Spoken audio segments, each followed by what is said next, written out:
Ladies and gentlemen, welcome back. Oh yes, I can say welcome back now, because this is the second episode of Sunday Smackdown, plural baby. This week, we have Aizamk versus Kaiserklein, the rematch. Last week, Aizamk won. This week, he's agreed to stay on and play again in a sort of winner stays on style King of the Hill. Kaiserklein is going to return back to prove something, perhaps. Either way, I would like to thank both of the players for taking time out of their Christmas to play Smackdown. Kaiserklein is really a good sport. Always just a really helpful guy. He always makes time to play if I ask him. Always happy to talk about game balance with me. Show him some love in the chat. I know he can be a salty mother, but I just wanted to make sure you guys know he really is a solid chap, and I have a lot of respect for him. Also, a big shout out to Aiz. Can we get some cow hacks in the chat? Absolutely. So this is what you do. Go to the chat box, type : cow : return. And that should make a cow emoji. Yes. Turns out when you press : it's sort of like a shortcut to the emojis. So even though this isn't Twitch, we can still have fun spamming little pictures in the chat, which should be fun. We figured this out last week. I didn't realize you could do that. It's quite a revelation to me, as it's sort of made WhatsApp and Discord a lot easier to use too. The colon's a shortcut there as well. But Aizamk, also a great guy. But I've spoken long enough. Before we get into this, I just wanted to talk about Patreon briefly. Last week I discovered apparently there are still people out there in the world that aren't familiar with Patreon yet, which I found quite surprising, as it's not exactly a new thing anymore. But basically, Patreon is a website where you can pledge usually $1 or $2 a month to a creator, and that helps them fund whatever it is that they're doing.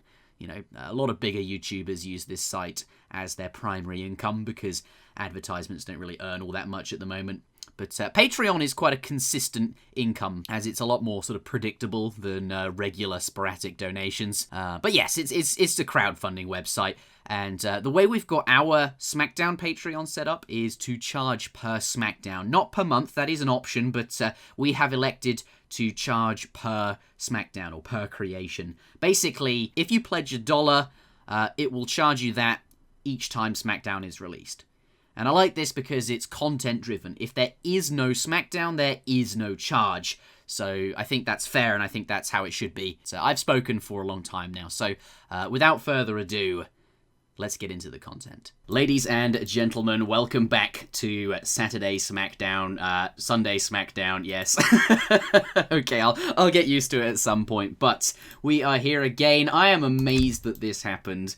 We have the rematch. Kaiserklein versus Aizamk. I think Kaiser lost last week. Aiz coming through. You know, Aiz's playstyle is a bit erratic. He does very well when there's lots of chaos. Whereas Kaiser, he likes his prepared builds, very strong mechanically. And I think he got a bit thrown off. So do check out the first one. Links in the description. But this week, we're going to be using updated politicians, so to speak. What do I mean by that? Well, check out the thread below. Or maybe you've already seen them because I've done some swanky video editing. Yes, this is a pre-recorded Sunday Smackdown. You are watching this possibly as a YouTube premiere, which means it is pre-recorded, no one can scrub forwards, and afterwards it will become a ordinary YouTube video with all of the stats. It's quite nice because everyone that watched it whilst it was live, sort of, those stats get transferred over onto the video. So do remember to press the like button if you were pleased to see Smackdown. But me and Maito are back, and the reason I am surprised that this happened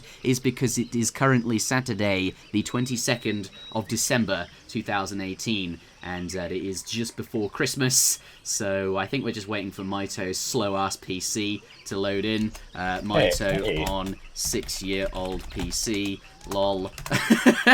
Yeah, Maito's back in his place. He's driven. How far did you drive to get where you are? I took a flight this time, but if I were to drive, which I did during the summer, it's like 18 hours. Jesus. Okay, I'm not surprised you got a flight. That's fair enough. But you're home for Christmas, right? That's what that's all about. Indeed, that is why my voice may sound slightly less silky than usual. Yeah, it really is quite awful, but we're doing it anyway. We're bringing you a Smackdown. And you'll notice this time that my audio is better. I think in the previous one it was slightly out of sync, but I have fixed the audio, and basically we've swapped, so Maito's got terrible audio now. But yes, everything is fine. It is currently like 11 a.m. for you. It is, at the moment, 6:15 in the evening for me. It's very late for Aizamk again. We are doing this. I'm pleased to be bringing you a Saturday Smackdown. However, there will not be another one until the new year, just because of Christmas and all that good stuff. But we've spent a long time babbling. Absolutely. Let's get into this, ladies and gentlemen. Spawning in the south of the map. In the color red, we do indeed have Aizamk. This is gonna be updated politicians. You should have seen them by now. We'll see what the players have prepared, if anything.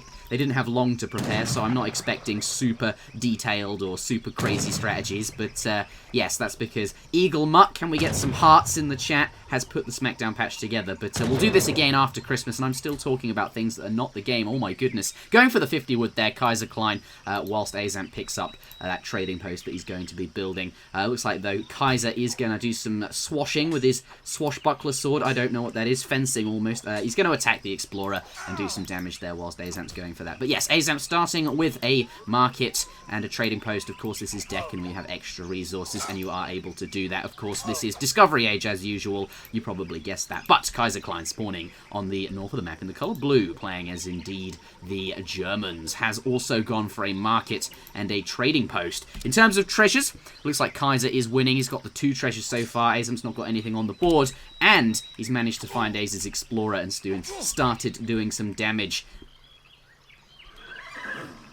Yeah, and so far, nothing too unusual despite the nature of this map. The only thing that is really maybe different from a normal game is kind of just that Russia has a trading post, whereas sometimes Russia maybe doesn't get a trading post, sometimes ever. So that should be pretty nice for... and Aizamk is also aging already, and he's aging with the Philosopher Prince. Oh, and baby! The Philosopher Prince is one of those politicians that we did change, so it now costs 700 food, but it grants you 400 food instead of 500, so you just get that 100 food a little bit earlier in the game, allows you to age up a little bit faster, and stuff like that. And as a result, he's actually aging quite a bit faster than Kaiserklein this game. Yeah, that's he's basically 2/3 done, and Kaiser's not almost a quarter done. But yes, absolutely. Also worth noting that Aizamk hasn't actually sent a shipment in Age 1. He's actually saved the shipment. So he's going to have 2 shipments, potentially both military shipments, back-to-back upon reaching the colonial age here. Yeah, absolutely. I wonder what he's got in stock then. Let's take a look at the, by the looks of it, deck. Kaiserklein forgetting to... What is up? No. Oh, dear. Looks like he'll just have to accept it, I suppose. That's the way it is. What a nub. I wonder what he did age up with. But looking at Aiz's deck here, he doesn't have 3 villages in it, and of course Russia, we know, doesn't have that shipment, so electing not to send that. Could have sent Distributivism, which is similar, not quite as good as 3 villages, but electing not to. Perhaps he wants to get up really fast to the next stage with the Philosopher Prince and use that new slightly faster age up to be really aggressive and can send those shipments as military. Of course, Russia does have that 5 Cossacks, which is very, very powerful to open with, and can follow up with a couple of other military shipments as well. And don't forget this trading post, Maito. Russia doesn't usually get to have a trading post if they're doing an aggressive Russia agenda. So this could be very, very strong. At the same time, though, it doesn't look like he's actually doing anything super aggressive. I think he is sending 5 Cossacks. Yeah, they've just arrived. But he's just grabbing trading posts in the meantime. It looks like maybe his next card is going to be something like 700 wood. Just looking at his population, it doesn't look like it's a 4 Cossack shipment or anything.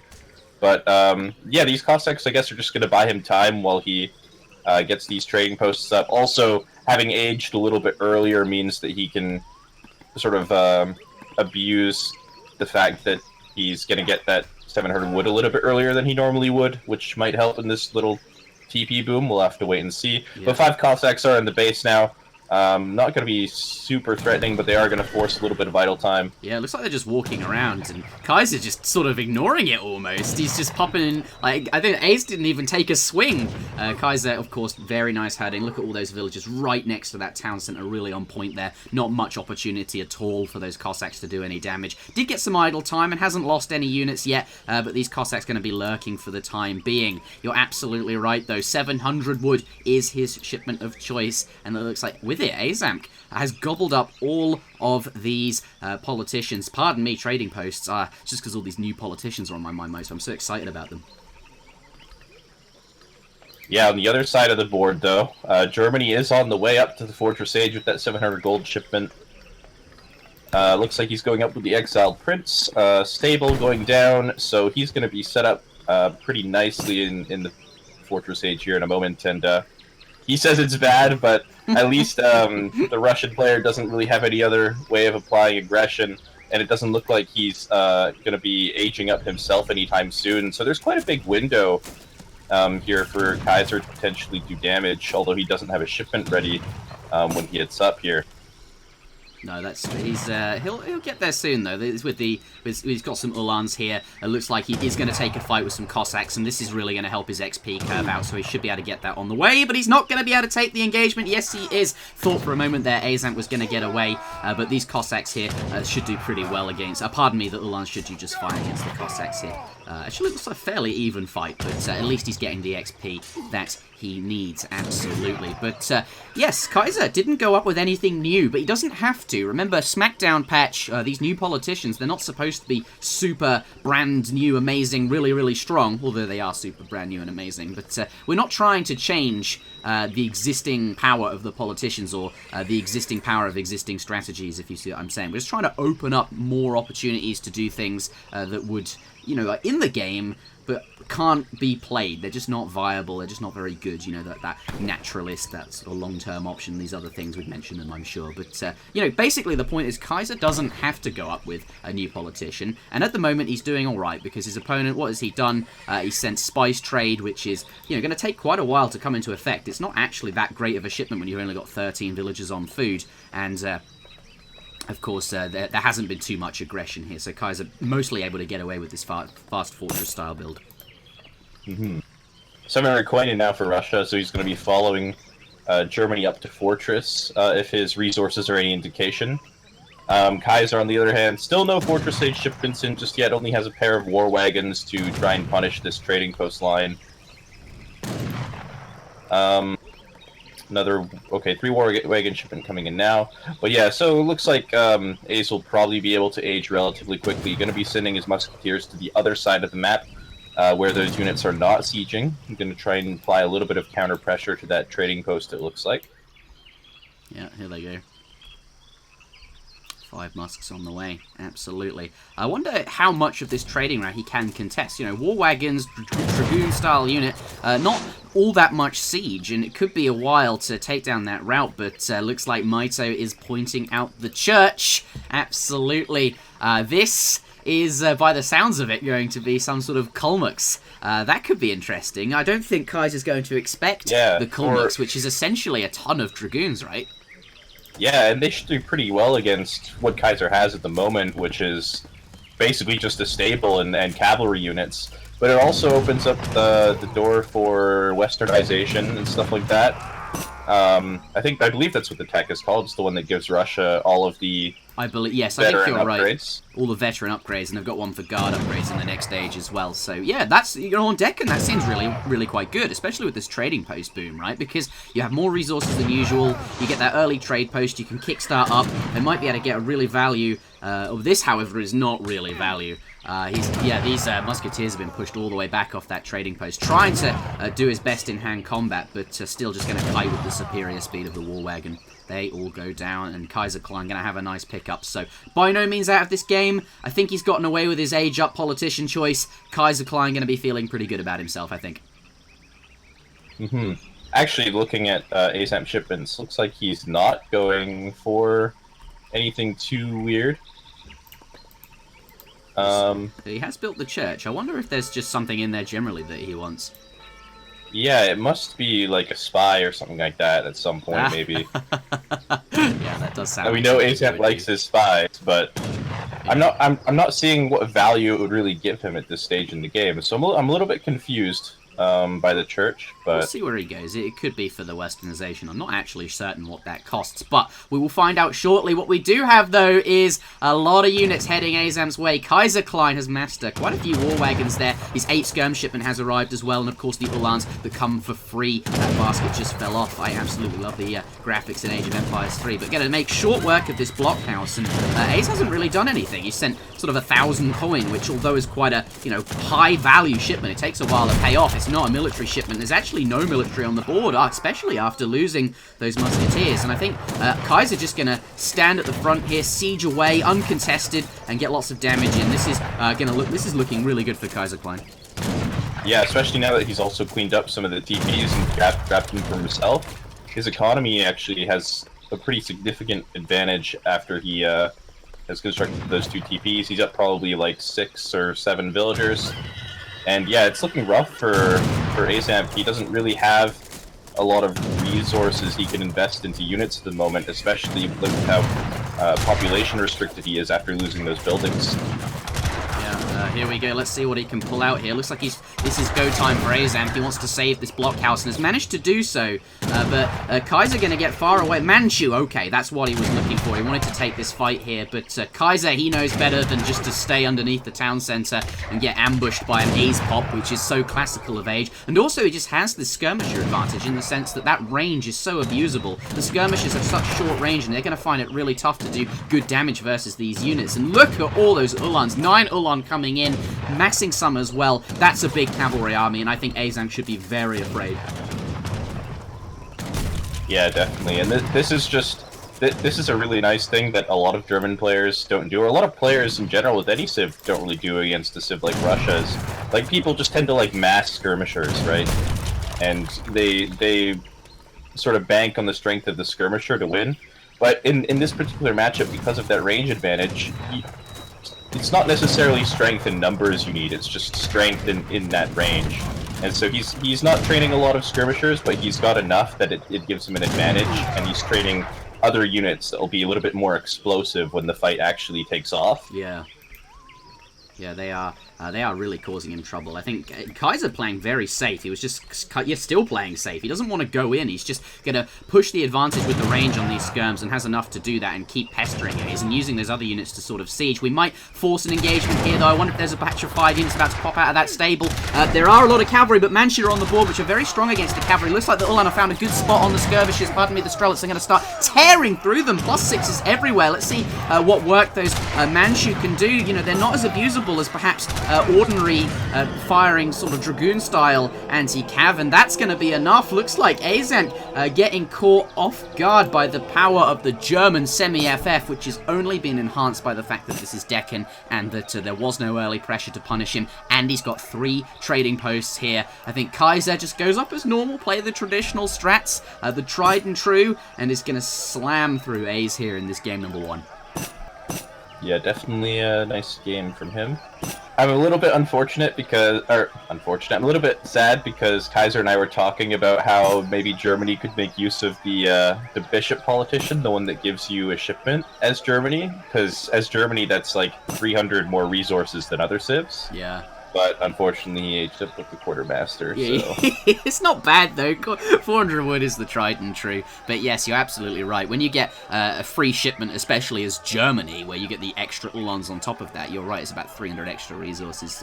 Really abusable. But looks like that is going to be game number 1. Let's take a quick look at these graphs. We can see the military unit population here. A little bit of a struggle, early fortress where Ace loses those musks, but Germany just very explosive, can field a lot of units very quickly, especially when you have 3 trading posts. But let's get on and out of this into game number 2. Ladies and gentlemen, you are listening to Saturday Smackdown. No, you're not. It's Sunday Smackdown, when would I learn? But yes, next map is... What was it last time? It's the same. High Plains, that's it. Yes. TP map numero dos, not numero uno. Yeah, we like high plains, or I like high plains. There's a lot of controversy sometimes. The players often complain about high plains and say things like 5 trading posts is retarded, but I really like the style of gameplay it creates, and I like that fighting over the route, or at least I hope that the games will be fighting over the trade route. I think it's sort of an interesting aspect, but also I think Great Plains really is the bread and butter of Age of Empires 3. I said this before, like everyone hosted games on Great Plains on vanilla, so that's just, it just feels like it's the right map. I like the terrain, it feels very homely and friendly. It reminds me of Age of Empires 3, and Smackdown is, of course, Age of Empires 3? Yes, I suppose it is. It is indeed. I like High Plains a lot, honestly. I think the trading posts do invoke a lot of interaction, especially in the early stages of the game, where sometimes people just go for, they stick to their comfort zone and stuff like that. But like even last Smackdown, we saw that they were fighting for the TP line basically the entire game, and from like second to 0 when Aizamk placed the church at the beginning of the game. So yeah, that was so beautiful. No, Kaiser, he's going for Ottomans. The spy is still available. Only it will be a little bit later in the game, but it's not going to be catastrophic, is it? Like no. If you're wondering what we're talking about, we played on this map in the previous Smackdown, but the rules of the previous Smackdown were that you start in the colonial age, so you can just slam down a church and make a spy right away, and that's exactly what Aizamk did, and he absolutely punished Kaiser on this map. It was absolutely glorious, so check it out. But here we go. We're greening into game number 2 by the looks of it. Ladies and gentlemen, you are listening to Sunday Smackdown. This is game number 2 in a best-of-7 series between Kaiserklein and Aizamk, the rematch. But Merry Christmas, everyone! We're all home for Christmas, and I'm really pleased we managed to get one last Smackdown in. This will be the last one of 2018, I suppose. Oh, one quick thing. I don't want to shout about Patreon every single Smackdown, so I'm not going to, but a quick mention. If you pledged before the new year, so before the 1st of January, no matter how much it is, you're going to get a little tag in a Discord that I am yet to make. I will make a Smackdown Discord, or perhaps an Interjection Discord, I'm not sure. But anyone that pledges before the new year will get a little tag next to their name saying 2018 or something like that. So if that's meaningful to you, then by all means do so. If you enjoy Smackdown, that is a great way to fund it, because that's basically where the money's coming from. The YouTube ads don't make enough to pay the players, and there's a $50 prize pool for every Smackdown, just because it's very hard to schedule players, and that money keeps it competitive and gets people to show up on time. But enough, I won't talk about it anymore. Ladies and gentlemen, spawning on the top, yes, the top of the map in the colour blue, we do indeed have the Ottomans, Kaiserklein. Here he is, not going to be gathering that coin, straight onto the bison. Oh, did you see that teleport through the town centre? On point today. But as we can expect from the Ottomans, here is the Explorer heading towards the sort of centre of the map here, going to be looking for these trading posts, going to use that starting wood to slam down a trading post, and Ottoman like that XP income, and definitely the map to be doing it. We knew he would be doing it, but we do see on the prowl, this guy's called Y. Why? I think that's the question Kaiser will be asking. No, perhaps not. You're coming across a 50 wood treasure. Too juicy to resist. Quickly pick that up. Nice, easy kill. 2 coyotes there. Grab that and then move on to Kaiser's Explorer and harass him so that he will ask the question, why, oh, why indeed, Mr. Explorer named Why are you attacking me? Yeah, gonna take advantage of that ranged attack whilst it's in construction, and probably switch over to the melee. Is he? No, he's just gonna...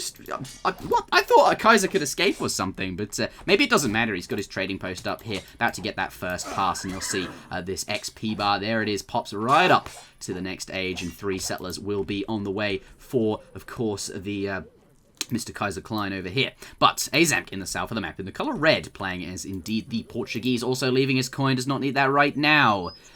Portugal are definitely an interesting civilization, and I'm excited to see what Aiz has in mind here. But has been harassing the Explorer here. That's the story of Age 1. A trading post and a bit of Explorer conflict. No treasure collecting yet. I wonder what's even on the map. If we press Control-Shift-F, Maito, like, look, there's nothing explored. Yeah, not a lot explored for sure, and looks like even though Aiz has a disadvantage in this fight, he's going to bring up this villager to even that out a little bit. Just going to do some herding along the way. Yeah. But he did this. I don't remember which game. Last time they played, he did this against Kaiser as well waited till the Explorer was reasonably low HP and then brought in a villager to even up that gap, and that's going to make it really difficult for Kaiser to go for this trading post line.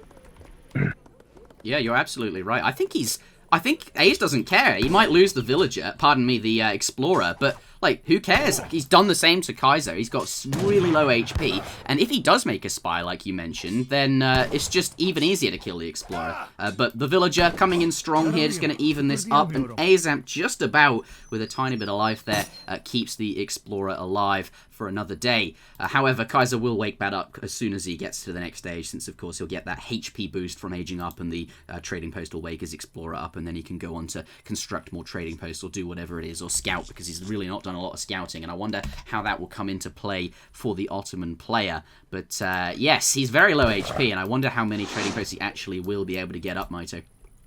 Yeah, it shouldn't be a super big deal, just because he is going to be aging up relatively soon. Aizamk is also aging with the Philosopher Prince once again. Actually, Kaiser is also aging with the Philosopher Prince. Oh, so, baby. Both that's interesting, actually.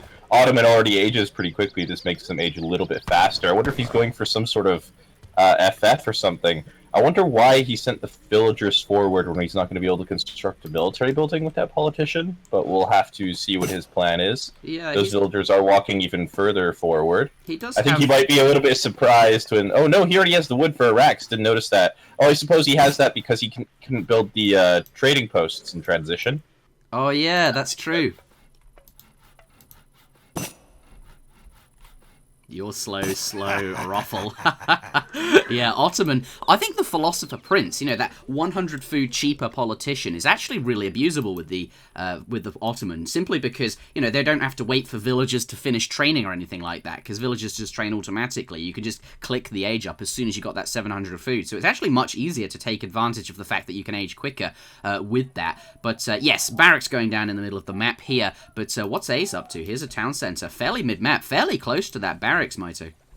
Yeah, it doesn't look like it's going to get spotted, though. But yeah, it is definitely more easy to take advantage of that for Ottoman, for sure. But at the same time, you got to remember, Ottoman doesn't have the greatest economy anyway. And if you're going to be aging earlier, maybe you actually just want the extra villager seconds from something like 400 wood. And the difference will only be like 10 or 15 seconds, right? It's probably not a super big deal for Otto, since they're already very fast. That's true. But we'll have to see. He did get 5 gens out very early inside the base before 5 minutes. Doesn't see the second town center going down, so that might be some kind of indication to him that something funky is going on. Yeah, he's going to wonder where that is for sure. Looks like he might have spotted it with this trading post or explorer, so he might have some idea of where it is. Yeah, I think I'm not 100% certain. If anything, he definitely sees the Ville nearby. Yeah, I think he's seen the town center with that I'm explorer. pretty sure he has as well, but it's also very possible that it's on the very edge. No, okay. Janissary is going to be coming out here, going to be attacking this villager, maybe applying some pressure to this TC. And with no villagers nearby, this TC is not going to do any meaningful damage to these Jans. They can pretty much sit there all day and siege this. Yeah, looks like but Ace is actually FFing. Ace is gonna go up to the fortress age. Oh baby. All right then. Well, is he? Wait, what do we got here? 700 wood arriving. Oh, 700 coin is his first shipment. Is he aging now? Yeah, wow. He's almost up to the fortress age already with the marksman. I was looking at the resource piles. I was like, is he nearly got all the food to age? It doesn't look like it, Maito. Oh no, he's already pretty much there, with the exiled prince going to be going up to the next stage very, very quickly. But in doing that, Maito, it looks like he's just going to surrender this town centre. Maybe that's okay. Well, because... is he though? He's aging with the 6 Cassadors. Is he? They're going to be popping out right from this town center, and there's not really any cavalry or anything out to punish this. Kaiser is not training any additional units. He's saving up to age right now. He's got exactly 1,000 coins waiting on the food. And once those Castors pop out, remember they have 4.5 speed. They're going to be very difficult for these Janissaries to catch. I think he's going to be able to save this town center just fine. There they are. Yeah, I thought it was the Exiled Prince. Pardon me, I was absolutely wrong. Ignore me there. And it looks like he's timed it with the Colonial Age 6 Musk shipment as well. So definitely going to be able to hold this here. Definitely has the means to defend his town center and keep the other one and establish that map control. I think A is in a good position right now. 6 Cassadors definitely value against those Janissaries. Yeah, I guess the six musketeers just coming out to be super safe against maybe a 3 hussar shipment or something like that. But not seeing any additional units means that he can place this town center really aggressively. And I didn't see if he had a shipment ready as soon as he hit up.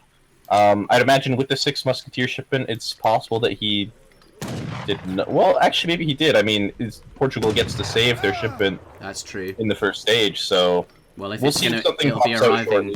Yeah, it'll be arriving any moment now if he does.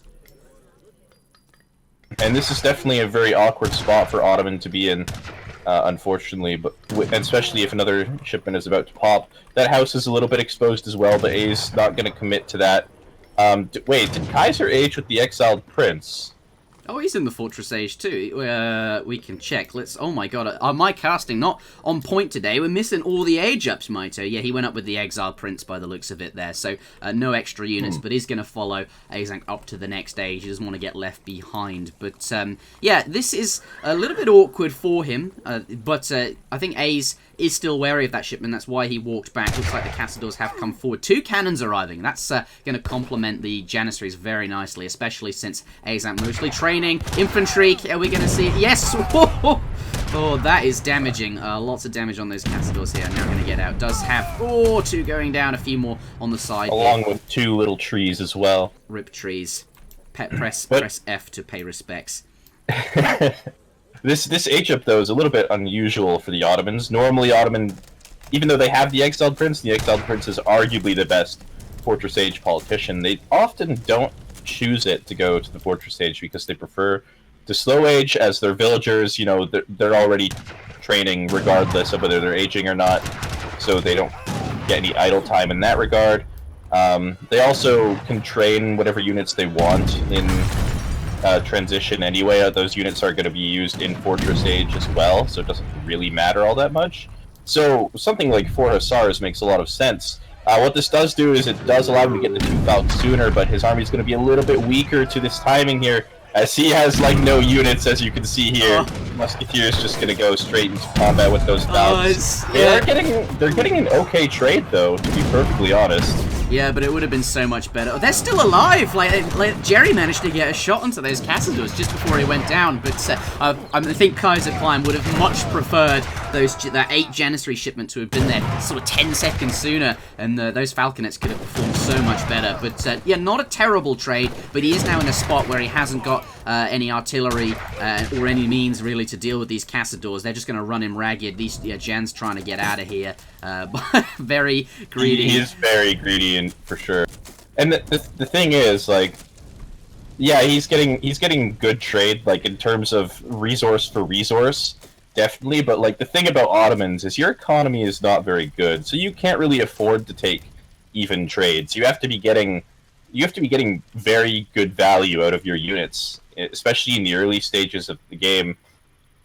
And if you're not getting like very good trades, then you're just going to be falling behind. Aizamk's going to be more easily replacing those units than he is, and it's just going to be awkward for him.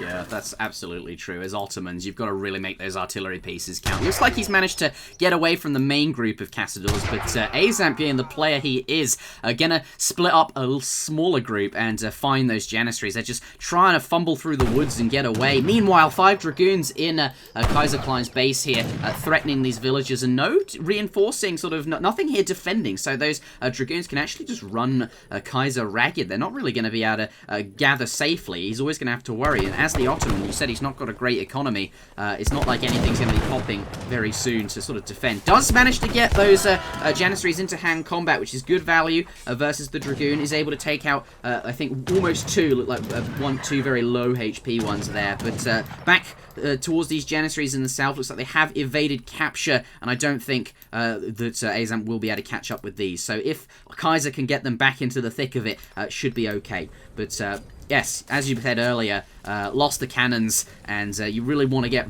great value out of those, since, you know, Ottoman, every unit counts due to the poor economy. You want to make the strength of those shipments and the crisp timings that they can perform worthwhile. Here, though, he's still got most of the trade route, so still in this game by no means out yet. Yeah, it's definitely going to be hard for him, though. Just look at the calculated economic unit population. Oh, It's God, yeah. already looking pretty awkward, especially with another trading post falling and another under threat. Mam's Oh, popping. the Mamelukes, though. They're going to get some value for sure. Looks like these Cazadors, he's going to get his own back. Those Jans being chased around the map now is able to destroy the... But we have veteran halberdiers coming in as well. Doesn't look like they want to get in there simply because Abbas guns are nearby. But those will be useful versus the Mams if they can get up close. But as you said, yeah, that population is really not looking good. And, oh no, the Halbs are going to go down quite quickly as well, trying to pull off those Mams. The Abbas gun's going to make short work of that. But Aizamk actually has a church up, and he's got spies in queue, and they're going to do really good damage to the Mamelukes. And the thing is, especially when the army counts are this small, you can actually get good value out of them for sure. Yeah.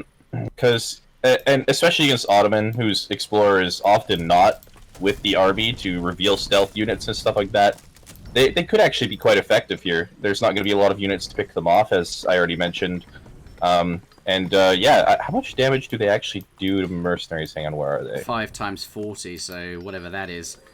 Quite a reasonable amount, and it negates that sort of ranged resist that Mamelukes have, so you're punching straight through that as well, which is also adding to the value. I think specifically against Mamelukes, spies are really strong, especially as you said, there's not as many units. Looks like here the spies coming into position. They are in stealth mode, no explorer to be seen. Where's the rest of Ace's army? He's going to need that to help fight. Looks like the Dragoons and Cazadors getting into position, but those spies, they don't have to worry, they can't be seen, and the Abbas gun's really far away, and they're just popping out right on top. Absolutely brilliant, but still, the main army is not in the thick of it just yet. Arriving now, and will add some value, but if they were here slightly sooner, could have been able to get a bit more value out of the spies. They are expensive, 125 coin units. Doesn't look like they did as much damage as A's was hoping, but still, you've got 2 fairly low Mamelukes here, and has managed to kill 1 already. Yeah, no additional spies in queue or anything either. So, you know, they did get some value. I mean, they resulted in 1 dead Mameluke and 2 half-dead Mamelukes, but it looks like it wasn't enough, and he's going to be, you know, pressuring a lot of these villagers right now. Those 2 organ guns not going to be able to enter the fight. So this is exactly what Kaiser needs to get back in the game, but his own Mamelukes have popped out. Lovely. Oh, here we go, Kaiser. And Kaiserklein has resigned. It feels like that was gonna... Wow. That's definitely not where I expected the game to end. Yeah. I suppose he knows that he's up against 3 town centres, and Portugal's just going to have tons of villages by now. You see the Mamelukes pop out, and you've basically got no anti-cavalry, just a massive Abbas guns, which are going to get sloshed by these beautiful, majestic white Mamelukes with their horses that gleam.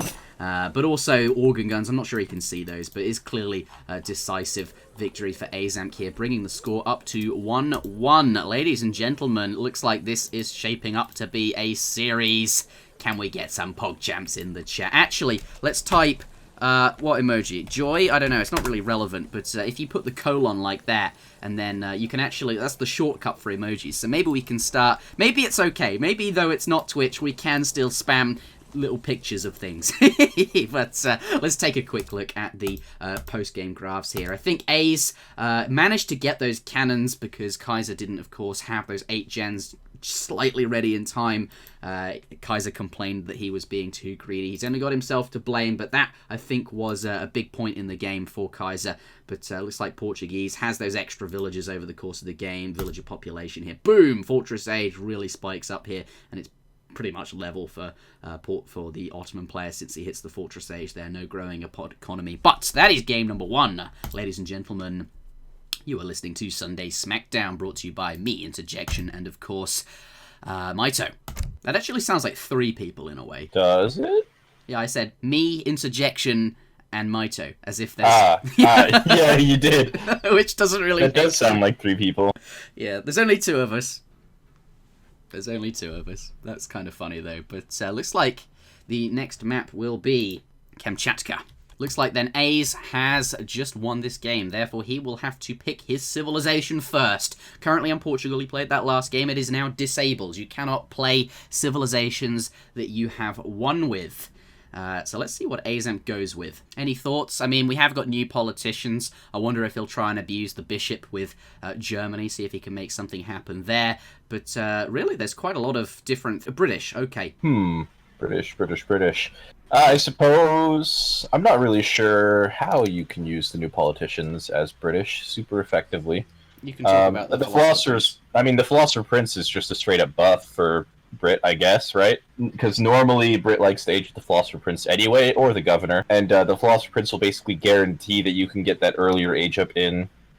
Sometimes Brit struggles with that a little bit. So no matter what, their age up time is going to be pretty solid. And they can start that manor boom a little bit earlier with the new Philosopher Prince. So I suppose it's pretty solid. Kaiser going to stick with Otto. This is just like... This is exactly like the last series. He picked Ottoman in game 2 and then lost them and was like, well, screw it, I'm just going to play Ottoman again. Screw you. He absolutely can, because in this format, you only cannot play civilizations you have won with, and of course Kaiserklein has not won with it, but you are right.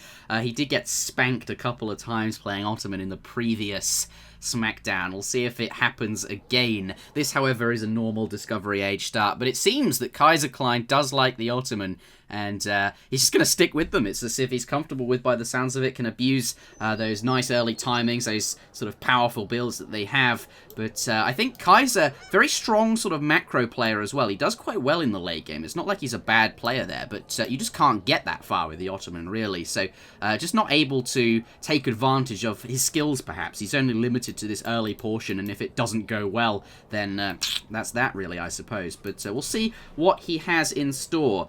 This we are looking at here is Aizamk spawning with 3 wood crates. Going to be pleased with that. British always pleased with 3 wood crates. Going to grab the 30 coin treasure. No, he's not. I thought he was. I thought perhaps it was a macaque that he was going for. Anyway, here we have Aizamk playing as the British. Going to be slamming down that manor house here. Looks like he's come across 50 wood. A nice find for him. In the south, we do indeed have Kaiserklein building a mosque as his very first building of choice here, and going for a house as well there, but playing as the Ottoman, not electing to build a trading post, which is interesting. I think with 300 wood, or is it... No, he is going for a trading post as well, pardon me. It's that 400 wood start. You can afford both, so you're going to have tons of XP from the very start of the game, and that is exactly what Ottoman wants. It's going to make those timings they have much stronger. So this could be a good game. I think it's a good start for him. Looks like Aiz is, you know, off somewhere else. He's got free reign in the middle of the map for those big treasures that are traditionally on the middle of Kamchatka. Here we have 85 wood if Kaiser does go that way. Oh no, here's Aiz as well. I thought he was off doing his own thing, but by the looks of it is here. Is going to grab the macaque and could go straight for the explorer. He's got, you know, an extra military unit now, and give Aiz a taste of his own medicine, perhaps, Maito. Yeah, indeed. And with this monkey, looks like Kaiser is going to be all right in the Age 1 this time around, which is a first. I think so far the three games in this series and the last series that we've seen these two players play, Kaiser's just lost at the beginning of the game, basically. And that's not going to be the case now that he's received this monkey. Also pretty hard for Brit to punish him anyway, to be fair. Yeah, fair. But this monkey, really helpful for Ottoman. Look at all these goats he's gathering up. Yeah, definitely going to be helping him get some extra goats and extra vision on the map while he punishes this explorer. He punishes me by the looks of it. His name's William Ball. I'm being snapped all the way back to my base by the looks of it there. You'll be fine, I'm sure. You only die like almost every single time Aizamk. That's true. Yeah, I do like Aizamk's explorer names. We've got Garja as the Aztecs, yeah, and we've got Urashik as the Russia. Looks like we're going to get this villager involved here just to force Kaiserklein away. Also was just nearby to sort of herd these caribou back to the base there, which are a reindeer, I found out. Is that true? Caribou are reindeer? I didn't know that, but now I do. I'm sure Maito will correct me if that... Anyway, whatever. Looks like, though, Maito... I'm getting all the players' names wrong. I'm just going to stop. I'm not sure if they're called reindeer. I want to say no. Okay, but I'm honestly not certain. But either way, Kaiser is almost halfway aged, also aging with the Philosopher Prince. Looks like... Wait, what is Ace actually doing? Ace... He's not aging. He's... Interesting. Wait... Interesting. Huh. Wonder if he was trying to squeeze in an extra manor, hoping that the Philosopher Prince would be enough for him to age a little bit earlier or something like that. Yeah. But it's looking like that might not be the case. Looks like he's actually going to save to 800 food, so we'll see if he chooses something else instead. What's he going for? There it is. It's going to keep the Naturalist. Okay, he's going for the new Naturalist, which gives you 4 cows like it did before, but also 3 settlers. We've combined it with the bishop. But that's quite a late age up. Yeah, when you mentioned... It is a very late age up, and there are 4 villagers here for autos, and they're aging faster than normal.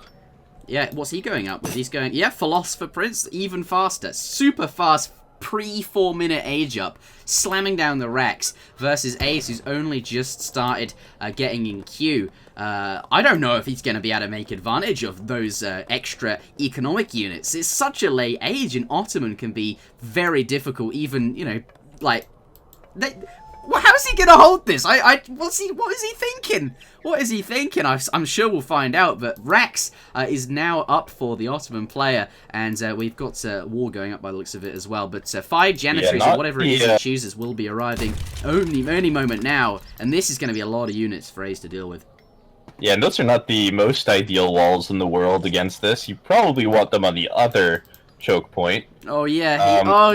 He might be moving. He might be moving over there shortly. Whether the wall will go up before the Janissaries get there is questionable. I imagine as he's taking the time to build this 3rd wall piece, it might not. We'll have to see. But yeah, he's also not going to have any resources coming from this age up. It is 3 villagers and 4 cows, so he's not going to have access to things like 200 coin for Minutemen and stuff to hold this. So this is going to be awkward, yo. Can we get some cows in the chat like this? You have to type the colon and then cows. This is the Aizamk politician. This politician was designed for Aizamk, actually. We should just change the picture from the Naturalist to Aizamk. But oh, look at all these villagers going inside. How can they possibly deal with the pressure that's coming? Thankfully for Ace, though, it is just 5 Janissaries, and Kaiser, by the looks of it, elected to send crates, which of course have more value, but aren't as aggressive. And I think that's good for Ace at the moment. Just needs time. Looks like he's going to be. Has he got a market? He's going to definitely. No, he does not. He's definitely going to need great coats, though. That's going to be a really strong shipment. Pardon me, technology for him there. 700 wood coming down. Wallow indeed. Bit of a lag spike. Pardon me. Maybe it was me. Maybe it was Mito. But at least we're doing it. We'll be back to our ordinary setups next time, where there is less lag, probably. But, wait. Wait, what? What are we waiting for? Are you... Did we notice this down here? What the? No! What is this? How did the Rex get there? Wait, what the? I don't know. And why is there pikemen? Why are there pikemen? Janissaries. Wait, I'm confused. I don't understand. Okay. Well, so it doesn't make sense. It doesn't make sense. We can acknowledge this. However, the presence of this barracks has now drawn the presence of, I believe this is 11 12 Janissaries, something like that, away from his own base. So this is actually buying plenty of time for this build to kind of work right now. This ridiculous villagers spam. Oh, and the pikemen! Look at it's that! Actually working. Yeah, they're just gonna walk right past the TP. I don't think he will stop to siege it for too long with these Janissaries coming in, but they're just gonna be buying time here. They're gonna get caught, not gonna be able to run towards Kaiser's base one more time that way, but still gonna give him a vision of what Kaiser's doing. He now knows that it's basically pure Janissaries, and yeah, I don't know. Wait, he's got a stable up at home. Okay, so not gonna be Hussar's not gonna be super effective against Jan Huss, but we'll see if he's got something up his sleeve. It is A's after all. It is A's after all. He does have 41 villages and a few cows. We'll see if it matters. And he's not going to lose any to the coin mine here. But let's switch this over to units in queue and see what units he's got. I think market is now down for A's somewhere. And he is now researching blunderbuss and greatcoats. He's got greatcoats in. Blunderbuss now coming. So they are a bit tankier than usual. And he's got, all by the looks of it, has sent the colonial militia there. So an extra powerful town centre. Let's take a look at his deck here and see what's in it. Yes, Pioneers is available, 65% villager hit points, and he's got this extra powerful town center here. Looks like we are going to engage the 3 hussars that was sent, with 4 pulling off a couple of Jans to fix that fight. But Kaiser, he's not going to pull his army off. He knows that what he has to do here is just take down the town center, and that will basically stop Aizamk's ability to, take advantage of that extra shipment here. He's got to do something. He's going to do something. He needs to send his Minutemen. There they are, both sets of Minutemen popping out right on time. Of course, you get extra Minutemen. I almost forgot with the town center here, and it's going to be enough to force away these Janissaries. He's got a couple of them in snare mode, along with the Explorer in hand combat as well, so keeping these Janissaries from escaping too quickly. That snare coming in really strong. All the snaring ones are now gone, and they will escape at normal speed, but coming in strong. Managed to get the resources on time for that. Meanwhile, a couple of Minutemen were pulled off to the other side here, and those hussars, when the hussars were fighting, looks like Kaiser did with that fight. But, right, that's, okay, so has managed to repel it, but these Minutemen are losing HP fast. That is the nature of Minutemen. And the Janissaries, most of them did escape, and the town center is very low HP. No supporting military units here. Been forced to gather these cows. So has repelled the damage, but can he survive wave number 2, Maito? Yeah, I'm not sure. There's no barracks or anything up. He's still not going to have infantry. No more Minutemen available. PC is very low hit points. So this is definitely going to be a really awkward timing to hold. He's trying to engage those Janissaries before the Janissaries can sort of consolidate into one large force, but unfortunately not going to be able to do that. The Minutemen are just too vulnerable, not enough hussars. They're either 6 musketeer shipment coming out to bolster that infantry mass, but yeah, it's looking tough. Yeah, coming in now, just going to siege the rest of it down. Has managed to get some repair in there. Of course, it cost half as much to repair, so was able to do some of that. Looks like he's getting his units in position behind, probably to time with some... Yeah, okay, he hasn't got a shipment. We saw those 6 musks arrive, so can't have anything. But he does have villagers, and is going to bring these hussars in as well. Remember, these have got pioneers. No, they don't. They've got greatcoats, and they have got blunderbuss as well, so they're doing reasonable damage, and providing that they can soak the damage, and these Minutemen stay alive. They've only got 1 HP, but if they can stay alive, they'll do great damage. And looks like that he's managed to do it. Tanking, sponging with the villagers was enough there to keep most of the Minutemen alive and to utilize their damage. And looks like Aizamk has survived, not unscathed, but is still in this game with a respectable economy of 32 villagers and now fairly even military unit populations, even though most of them are 1 HP units. But looks like the British player, he is still in this game, survived wave number 2, and we will play on. Yeah, definitely a very solid hold. Like, those Minutemen, but with the villagers, the hussars, and the musketeers in front of that mass, did a very good job of holding that. You're here, don't worry. I am here. Yes, indeed. I thought you were worried that you'd disconnected or something. I think that lag spike was you. But don't worry, everyone. He'll be back on a good computer. Sorry. Go on. You continue your train of thought. Well, that's pretty much all I wanted to say. And now the artillery foundry is up. So there are going to be Abyss guns out for Kaiserklein. And those are not going to be super easy for Brit to deal with, especially with the state of his economy and the state of his hunts are looking a little bit bleak. Well, actually, he's still got, like 2,000 food left in these animals over here, so it's not too bad, but nonetheless, I think this is an army composition that is not easy for Brit to deal with in general. Yes, and his army composition is 1 HP ragtag dudes, so it's gonna be tough. And look, that's a lot of Janissaries. No matter what you do, that's a lot of HP. If you counted up all the HP, it is absolutely astronomically in favor of Kaiser right here. Brit's walking in and walking right back, gonna nope right out of that one.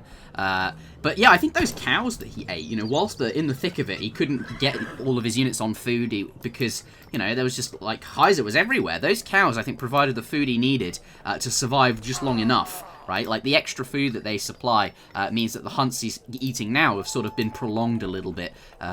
Maybe not that much longer since there wasn't a lot of food in those cows, but it's worth pointing out that it is a helpful shipment in that sense. And I think it's really cool that provides that utility when you're going up with villagers. That's often what you need, a bit of extra food in base.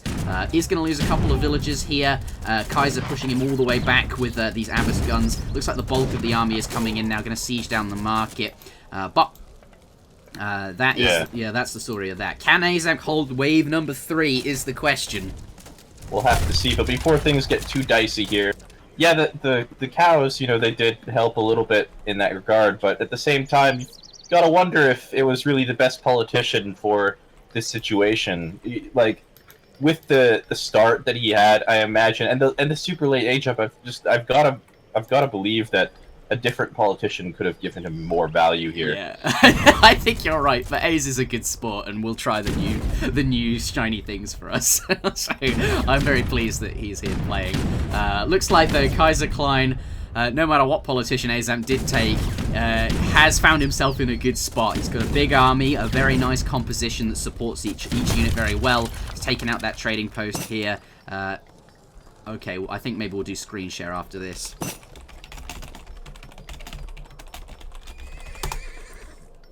And that will might be better, but I'm worried that A's won't be able to. Might say. I keep calling you A's. I wonder why. Looks like A's has though found a couple of Janissaries and it's been able to take them out.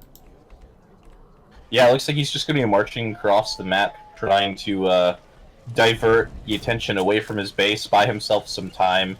That is one advantage he has over this Ottoman army. Unfortunately, blocking his own hussars, so they're not going to be able to get onto those Davis guns right away, but forcing the army to run around is one advantage he has. The mobility not really super good for the Ottoman army, and he definitely doesn't want to have to run around chasing these Minutemen and stuff like all day. But that's what he's going to have to do. Going to be forced to idle some villagers, losing one, and meanwhile, A's is able to train some more units. He's able to continue to gather resources. He's just not dying, because dying is good. He's gonna lose some units for sure. He just has to try and make sure he doesn't lose all of his infantry here. Oh, but this is good, right? Like, Abbas guns on their own taking damage. They're not, Janissaries should be soaking here. This is actually quite a reasonable trade, I think. And, those musketeers going to get on out of there and try and escape. But the longbowmen are going to use their ranged attack as long as they can. However you look at it, though, that is still a lot of Ottoman units, and they all have a lot of hit points. Yeah, and I think he suspects that the musketeers are still hanging around, and he's going to walk right into them on the edge of the map there. So those are going to get cleaned up. So I think trading the longbow and Minutemen off for a few Avis guns was not the worst trade in the world, but losing these musketeers has got to feel pretty bad. He was probably hoping that you wouldn't be able to find them, right? Ace is now aging to Fortress with the adventurer, the 7 longbow politicians, so... Here we go. And an outpost going up in base here as well, so preparing for the onslaught that is coming his way. I wonder what he has in mind for the Fortress Age then. Let's take a look at the next stage here.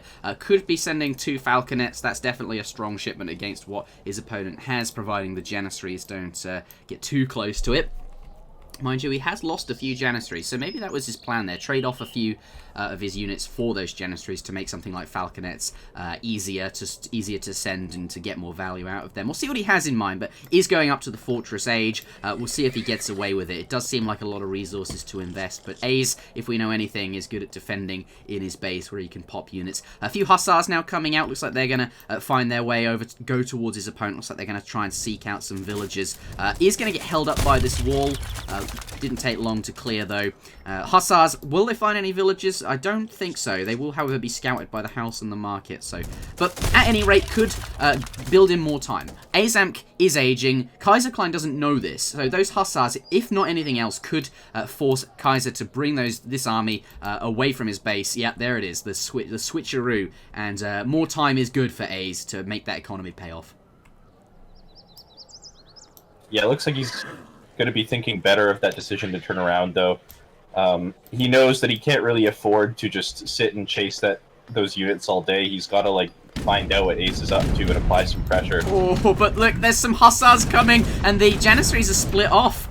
They are coming back now, but going to get some good damage on top of these. That's really nice, and has longbowmen nearby as well, but I don't think they're going to be fighting for too much longer now that the Janissaries are here, but is able to get some good value out of that Hussar pop. The fact that the Janissaries weren't there has been exploited, so well done to Ace. Made something happen, but is now in the Fortress Age, and Kaiser knows that there will be units popping, and that could be troublesome. Meanwhile, bit of a raid. This is good for Ace. He's still in it here. Yeah, and there's no infantry in queue here for Kaiser, so there's not going to be any units. He's like going to lose all of them. Yeah, potentially. There's a SAR coming. That might be enough to scare Aizamk away from these vills. But, okay, yeah, so he's going to be... He's afraid of the potential of a Janissary pop, at least, so... Only losing a few villagers for that could have been catastrophic. But on the other side, the town center is down. But he did get the falconets out just in time. They popped just before it went down. So, although it's looking bleak, did manage to get that out, which is important. However, there are hussars coming in. Where are your hussars, Ace? Not near the cannons, which is where they need to be. Oh dear, the surround is real. Jerry and Thomas are dead. And that was what Ace was really banking on, I think, to win this fight here. How can he deal with these Janissaries without those cannons? These 7 longbowmen aren't going to make the cut, and I think that might spell a good game for Mr. Zamk. Oh no, what a disaster, those cannons going down. Yeah, he really, really needed those to win, but... Yeah, unfortunately, just not going to be enough. Small batch of musketeers going to pop out onto the hussars, but not going to be super relevant at the end. Villagers forced to join the fray as well. Going to be routed relatively quickly back into that outpost. Yeah, I was wondering that perhaps he could have had all those villagers. There's 20 currently in that outpost, and if they could have been near the falconets and use them to body block, that could have been good too. But not the case here today. And now just it looks like there are a few units being fielded to deal with these Janissaries, but all of the villagers are now in that outpost. That's the only garrison he has. But longbowman coming in as well. Looks like he is going to clean this up, but has taken a lot of damage. Yeah, definitely has. But yeah, I mean, once the smoke has cleared, assuming he doesn't randomly lose 5 villagers here to these Janissaries, he will still be in an okay position. He doesn't have a town center, which is kind of awkward, but he will have, you know, roughly an equal economy to Ottomans with an age-up advantage, which is alright. Is going to have to do quite a bit of re-macroing to get his stuff in order, but everything's yeah. I suppose it's possible that this isn't the end of the game. So no, not the end of the game yet. Look at military unit population, fairly even. Economy has been totally evened up now, though that does favour Ottoman, really, since they don't have to train vills, they just come out for free. Also, Ottoman is slowly increasing, since he does have a town centre that and his opponent doesn't. But having said that, is clearing up these Janissaries. Just 2 left, basically 1. That guy's got hardly any HP. So, you know, he's got the units, he's got the presence here, but yes, everything is a bit haywire at the moment. He's going to have to bring all these villagers, task them to the right stuff. I wonder if it's even worth getting a town centre. If he slows down that much to collect 600 wood and not, you know, collect resources for military units, then it's just slowing down a lot, and it could be really tough to keep up with Kaiser. However, if he is going to get a town centre, that decision has to be sort of now. That's the ideal time to rebuild it, or just continue the game without. I think those are his 2 options. I wonder what he'll elect to do. Yeah, it looks like for the moment he's just going to be reconstructing that trading post, going to be constructing manors to get villagers and stuff like that for the moment, which is probably the correct decision. Kaiser's up to the fortress age now, but yeah, I mean, at this stage in the game, Ottoman, you know, it's bad for Brit that they've got roughly an even economy to Ottoman for sure, but as the game progresses, Ottoman's units start to fall off a little bit. Like, they are a little bit weak to things like a big dragoon mass, so as long as Aizamk can get a good mass of dragoons and stuff like that, or a big mass of units in general, it could be a little bit difficult for Kaiser to deal with.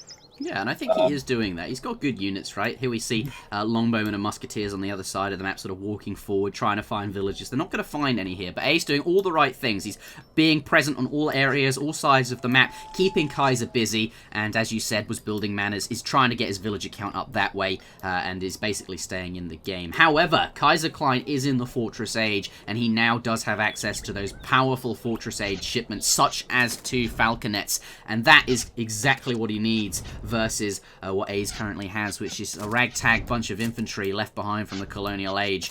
Cannons now coming into play, and they don't even care that there could be cavalry. He's just, oh, look at that, just gonna blast them down. This longbowman gonna get executed, no doubt. Nice. Rib. Can we get some Fs to pay respect? Does a few backflips. Very acrobatic. He did take two cannonballs to the stomach, which is unfortunate. But yes, cannons on the board. Let's see how A's handles that. Looks like he's just going to be massing hussars for the moment. So, I'm not entirely certain how I feel about this decision to make hussars instead of something like dragoons. It could be a good switch, but Kaiser, he's still investing into janissaries and stuff like that, so I'm not entirely certain that it will be super effective against this. It does still give him the mobility, though, so he can still just run in circles forever if he wants to. Oh, here we go. Is there going to be an engagement? Doesn't look like that's the opportunity arose. Kaiser had all those janissaries in the right place. Those hussars not going to get anywhere near. I like the sploshing that I can hear. You can see, A's is brilliant. He was trying to triangulate all these units from both sides, but Kaiserklein on point today is not going to let anything get near those cannons. Oh, no, but, okay. He almost ran those hussars back into that army. Fortunately, did not do that. Yeah, that would have been awkward. Yeah, he's just going to opt to raid, deal as much damage as he can. And, without a town center, like, his base, his economy and infrastructure is a lot less centralized at the moment than it normally would be. So this is kind of a good situation for Aizamk to be in. It's very easy for him to just keep running around the map, just run his villagers away whenever units get close and just raid as much as he can with his hussars.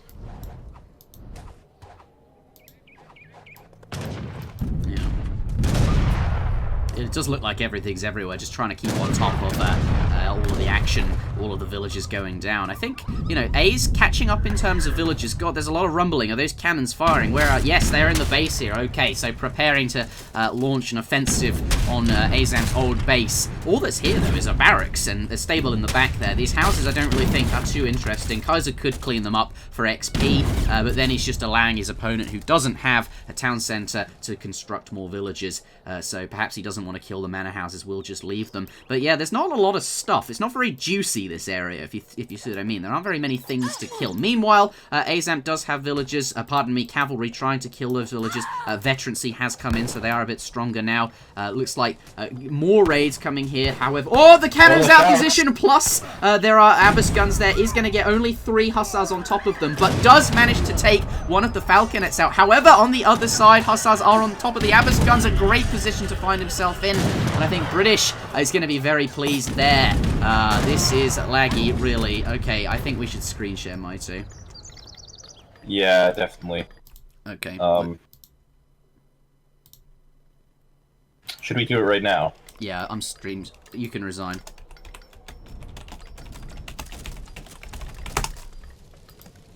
I think it's because your family's awake now and using the internet, and every time they upload something, it's going to be a lag spike. I think it's mostly just that I'm in the middle of nowhere. Oh yeah, compared to you guys. That's fair. It is the Christmas special. The fact this is even happening at all is astounding. So there is that. So hopefully this will improve. How is it okay? I'm going to turn the graphics down, I think, so that you can actually see the game. Pardon me, everyone. It's just this will, because we're using Discord screen share. It's going to be. This is just how it has to be because my just won't be able to see.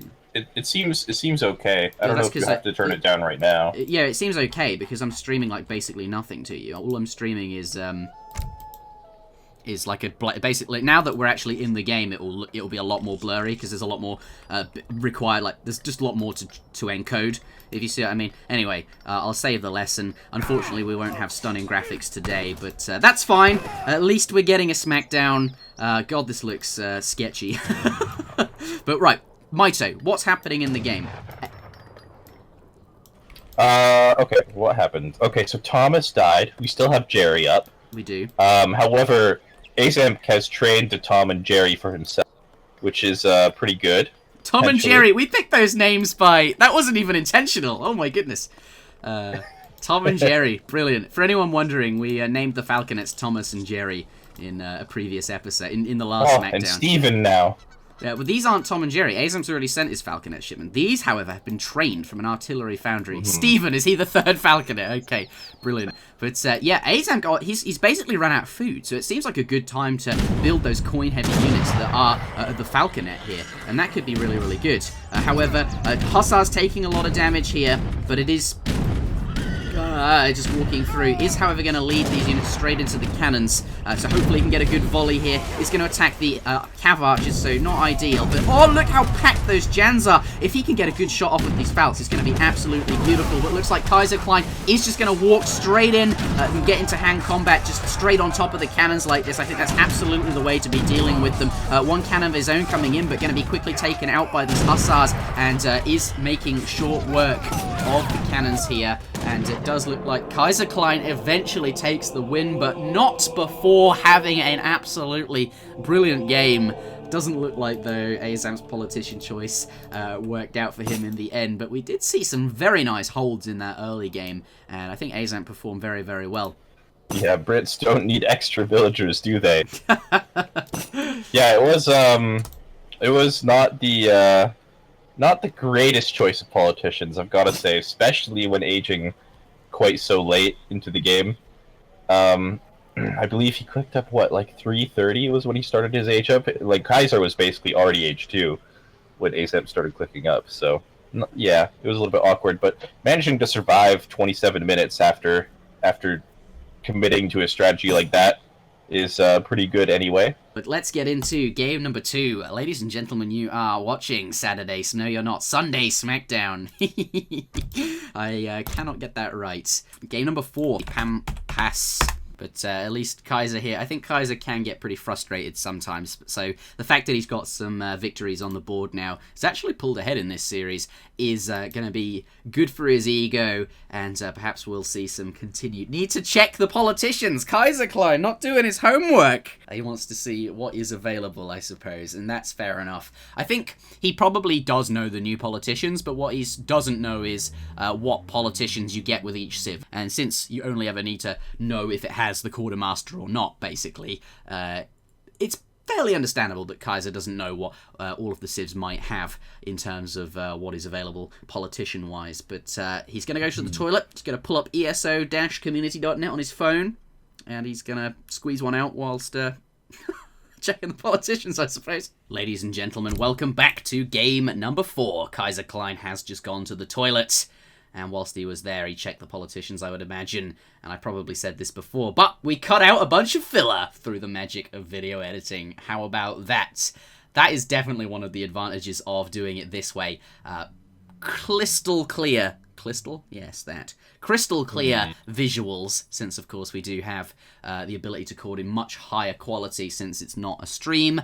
However, not taking advantage of that fully today. As you can see, low graphics, just so that Discord screen share actually works for Maito, rather than it being a PowerPoint presentation. He needs to be able to see the video, so that's how that works. But, ladies and gentlemen, by the looks of it, Kaiser has landed on Russia. In fact, so has Aiz. It will be a Russian mirror on Pampas Sierras. This is interesting. It's the winter version. Winter Christmas version. Amazing. Amazing work. I don't know who made this, but I'm gonna big shout out to Eaglemart anyway for putting the politicians in, and I think I think it was Musketeer or Duracan or someone. I'm so sorry, whoever put the white maps together. It would look much more beautiful if it wasn't on low graphics. However, I will put the bloom effect on because I think that would be... You should throw footprints on as well. And footprints. Well, I've turned bloom effect on, expecting to be blinded by the light. When that happens, it seems to always be brighter than the sun. But maybe it's the fact that it's... God, this is so sketchy, this graphics. It's just awful.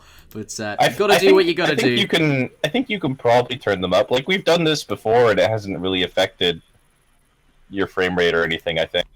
Yeah, let's just leave it as it is. I don't want to take any risks. But it is going to be a Russian mirror. Ladies and gentlemen, here is Kaiserklein in the north of the map here. And to the south, we do have Aizamk. playing in the color red. Neither player has moved on to the side here where we do see those, of course, llamas. They're sort of scouting around the edges here. That is the key focus point of this map. There are llamas available down the left-hand side, but if you go for them, you forgo the ability to collect treasures perhaps on the right-hand side. Doesn't look like there's anything particularly interesting over here anyway. 120 XP seems like the only good treasure. But Aizamk now starting, has found a llama. That's going to come with him. He's going to babysit that the whole way. Doesn't want to risk Kaiserklein stealing that. But yes, this is a Russian mirror. Let's see how this unfolds. Yeah, I'm interested to see how this plays out with the new politicians. We have to remember this is a non-trading post map, and one of the politicians actually offers you a full shipment to your inventory upon hitting the colonial age, instead of the typical resource crates and stuff like that. So that could potentially open up some strategic doors. I mean, you are forgoing potentially 400 wood when you do that, so it's really only like 300 extra resources sometimes, but... oh no, I thought he was going straight for the llamas, but Native Scout is not going to be doing that. But yes, Bishop, definitely an interesting politician. And I presume you mean it's on non-trading post map that it's stronger here, since there's less XP in general, so shipments are just more valuable. That's interesting. I suppose that's a thing. Maybe this is a direct buff. Maybe this is a good way to help some civilizations out on non-trading post maps. Maybe the Bishop... You know, me and Maito are obviously geniuses when we came up with these changes. But let's take a look at the age one so far. It looks like Kaiser has managed to pick himself up 4 llamas there. His opponent only gotten 2. So Kaiser is ahead in terms of the llama game, and he's also gotten himself a native scout, and that is the case. So I'd say Kaiser a little bit ahead in terms of age 1. However, Aizamk does have the earlier age up, will be going up with the Philosopher's Prince. His opponent electing for the Naturalist. Neither player going for the Bishop. Okay, but they are differing politicians in a mirror, so this is interesting already. Yeah, this is definitely changing things up for sure. I honestly, I did not expect Kaiser to go for the Naturalist, like, ever. It feels like so counter to his usual playstyle. I feel like he usually likes to be pretty aggressive, especially when playing a civ like Russia, so that's a little bit unexpected. However, why is there a native trading post going down? Why, indeed, especially Inca. We've gone through this before. What have they got? The Homunca guy, which has lots of siege, but is basically just a pikeman. Certainly cost-effective, mostly food there, so going to be valuable. But how much value can you get out of a pikeman? We will see. The other unit is the Inca Bolus Warrior, which is a bit weird. I said was a grenadier, but not quite. Anyway, not the most amazing natives, but natives nonetheless. How does this go? You know, this is a fast age up. He went with the Philosopher Prince. You know, that's going to definitely help Russia, because if you're going for that 14 vil age up, rather than the 17 vil age up, I think you can make really good use of the Philosopher Prince, because often you're idling a little bit anyway, waiting for food.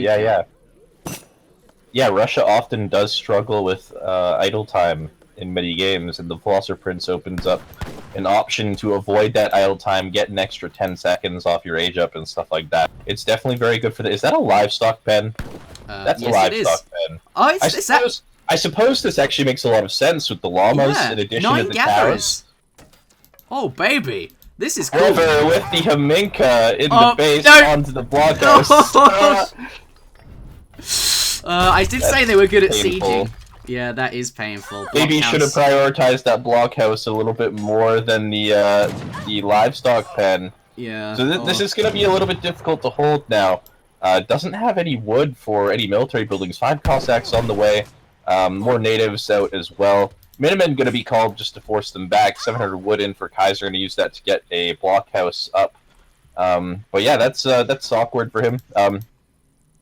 But that being said, if he does manage to hold this aggression in maybe 2 or 3 minutes' time, when all those livestock have fattened, that is quite a bit of extra food that he could be using to dump into some sort of counterattack.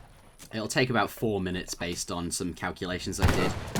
I don't think livestock are actually even... I don't know. I'll shut up. Lots of people don't agree with me there. But Minutemen now low HP. Here comes the Cossacks. Going to clean them up nice and quickly now that they're on 1 HP. Is trying to get that block house down, but denied. These Cossacks cause it... Oh, does save the villager on point. But look at the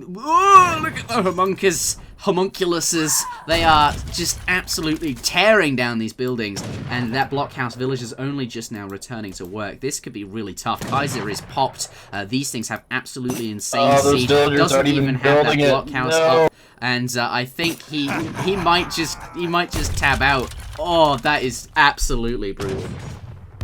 Yeah, it's awkward, but I mean, okay, so since livestock is in this game, I guess we might as well talk about it. I mean, you're saying that livestock arguably isn't even that good, right? But you've got to remember, when you're all built up in your TC like this, if you do have a livestock pen full of livestock that are just continually fattening, it's almost like having villagers that are still gathering. You just aren't getting the resources right away. So I mean, he's still getting resources passively that aren't going to come. Oh my god! Yet, oh god! That's awkward. Third in a row. That is absolute. Oh my god! My face. My hands is on my face.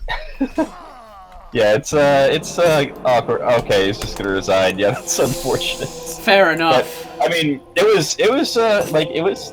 I could see the intention behind the livestock pen, but maybe he needed to prioritize the military building a little bit earlier and get that livestock pen down after that was safely up. Yeah, that definitely could have helped, but even if you just look at it, the way the builds worked out, I often think, playing slightly greedier in a mirror is always quite good. You're going to eke out that extra advantage where you can, and going up with villagers and livestock definitely made a lot of sense, but it just seemed like he was building this extremely eco-heavy builds that, tried to be very greedy and boom a lot straight into Aiza's hands. I mean, he didn't know that he'd build a native trading post, but it just worked out so well for Aiza. He got up slightly faster because of the new Philosopher Prince, and then those Incas, just the siege damage was so strong, and able to take out those blockhouses 3 in a row. This is the 4th one coming down. Hasn't managed to train a single unit, and these Strelets just getting absolutely dunked by Cossacks here. But I better head on out of the game before Kaiser gets too upset. Ladies and gentlemen, you are watching Saturday Smackdown. No, you're not. Sunday Smackdown.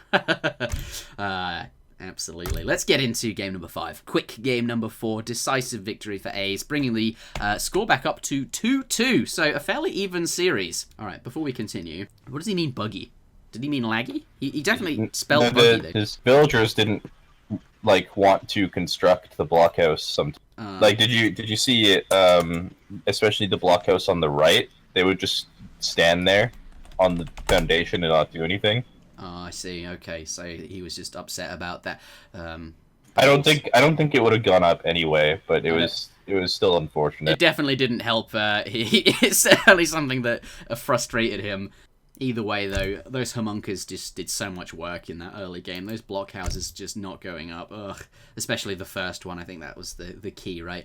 But we are going to be getting into game number 5. The score is 2-2. Looks like Kaiser will be electing to play the French. Of course, A's picking British here. He does have to pick first. And Kaiser going to play France in response. So this, another civilization that Kaiser very, very good with, something he's very comfortable with, as Maito has said before. So I think this is, good for Kaiser. He's back on home territory. He can play this again. There are trading posts. Should be effective.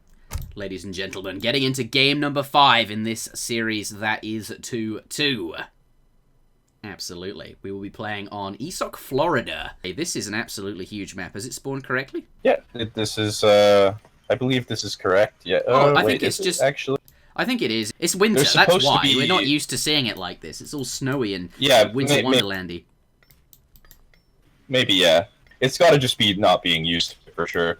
I think, it's just looking different, because often the minimap's broken up a bit more by the different terrain, whereas if you look at the minimap here, the frost sort of isn't quite the same as, it looks different, whereas on the minimap for normal Florida. I do like the winter wonderlandiness, but it's a shame that I can't show it off with the graphics, and for those wondering, just tuning in perhaps, That is because Maito is screen sharing. He's currently home, and the connection isn't great. But, ladies and gentlemen, spawning in the north of the map, in the colour red, we do indeed have Aizamk playing as the British. Starting with a market is going to be very nice, and also is electing to build a trading post. Not something British traditionally do. They usually like to go for manor houses, as we know, but perhaps this works out just fine. I mean, like, he's going to grab hunting dogs. I think he's still going to have to gather some wood. Yeah, here we go, for that manor house, because he does need population. But we'll see what he has in mind, and we'll check his deck. Looks like, though, 75 wood. That's absolutely ideal. Those villagers will no longer have to gather food and can incorporate that right into his build. I wonder if that'll affect his politician choice. You know, he could have gone up with the Philosopher Prince to get up slightly faster, but maybe he'll decide to go with the Governor. We will see. But Kaiserklein going to force him back to his base. Let's take a look at Kaiserklein. Here he is in the south of the map in the colour blue, playing as indeed the French. The score is 2-2, pardon me. Yes. Not a whole lot going on over here, I suppose. Just got the hunting dogs from the market, not going to be going for a trading post or anything like that, which is always an option on this map. With that free market, you can convert that gold into wood. Instead, he's just going to be going for the early hunting dogs, taking advantage of the fact that he doesn't have to gather for that market himself and get a little bit of an earlier age up, maybe. Absolutely, and a good age 1 from Kaiser. Looks like A's did get that wood treasure, but Kaiser not far behind, you know, now finding 100 XP here. He got 40 food earlier, and he's got the initiative to be out on the map gathering those treasures, whereas his opponent, low HP, a little bit scared perhaps. Looks like he's just in his base tidying up the units, the sheep that are lurking around. But we'll see what he has in mind. What I want to look at is Aizamk's deck. See what he's got here. I wondered perhaps if he had Virginia Company, which he does, because that trading post not completely standard for British. So I wonder if that will be his shipment of choice. Looks like A's is not going to be going up with the traditional. Pardon me. A's is not going to be going up with the Philosopher Prince because he collected 800 food. We'll be going up with, let's take a look at text being researched. I love how we actually have to check now, whereas before we never did. And in a way, it's quite interesting because you know if they have 700 food and they click up, you know exactly what that is. So that's kind of cool. But has gone with the Governor, as I mentioned. Oh, so a standard politician this time. Going to be getting that tower and 200 gold. All right. No changes to the Governor. Kaiserklein, yeah, 105 coin there. What do you think about the Governor then? Like, that outpost, is that going to be helpful for, say, a mana boom with Virginia Company, like I'm speculating about, or do you think he's got something else in mind? Honestly, it's Aizamk, so there's not really any reason to attempt to speculate. There's a forward villager out there, maybe just constructing manors for LOS, but there could be potentially a forward outpost or something. Forward villager is coming out for Kaiser. Actually, what is he aging with? Is he aging with the Philosopher Prince? He is, yeah. Okay, it is the Philosopher. Gathering wood in transition. Looks like he's going to go for double racks, perhaps a racks and a stable. He's collecting that 400 wood there. Has managed to get Gangsaw as well, which is an interesting feature of going up with the Philosopher Prince. You just sort of switch every... Well, I suppose you... Never mind. It doesn't make any difference. But, yeah, you have to collect that wood is, I suppose, the point. Oh, it's 4 separate crates. Obviously it is. I guess that's how that works. It's not a big crate anymore. But, yep, gathering food from the crates. Instead of going up with wood, so you just go for wood in transition. You just sort of switch the two around. But as I mentioned, yeah, double racks coming out. Okay, I wonder if this will be some sort of crossbow pike agenda. It could be, but then again, also if you're aging with food, and if you look at just his macro, it could also be, just be musketeers. So with the 700 food, there could be a 700 gold shipment on the way to give him just enough resources, just enough gold to pump muskets out. But that being said, there are crossbows in queue, so I'm going to eat those words and stop talking. No, I think it's a good assessment, but the coin equally could be used for steel traps. So, you know, until he does something, it's hard to know. But crossbowmen will be the units of choice that are in queue. Could easily have been musketeers. A bit of an explorer fight here. Aizamk has not seen those Raxes. Actually, he has. There is a manor house there, but I thought perhaps Kaiser was deliberately keeping him engaged so that the scouting information wouldn't come in. But we do have 6 crossbowmen coming out out here right into the base. They don't want to get too close, but are going to force that forward villager into the town center. A's on point, does notice it, does get it into the town center, and will be fine. Responding with 6 musketeers. Did go for that Virginia company, by the way. I think we got a bit caught up talking about philosopher princes and stuff like that, but has spammed down a bunch of manor houses, as you can see. Now 6 musketeers coming out, but these units fairly weak to crossbows, Moto. What's he doing so far up next to the Rexes with these units? Yeah, I think he was just hoping to get a good trade, and unfortunately wasn't in the best position when those units popped, so not going to be the case. 5 longbows coming out now, still a big massive crossbows, so not going to be the best trade in the world for him. With the outposts barely in range now, we'll be helping a little bit, but yeah, this is not looking great for A's. No, it's not. Look at all these units going down. The musketeers, short work of by the crossbowmen. The supporting longbows also going down. Does have a couple more units coming out now.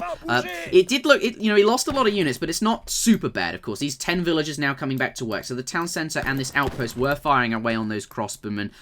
So the trade isn't as bad as it perhaps looked. But let's take a look at that recalculated unit population.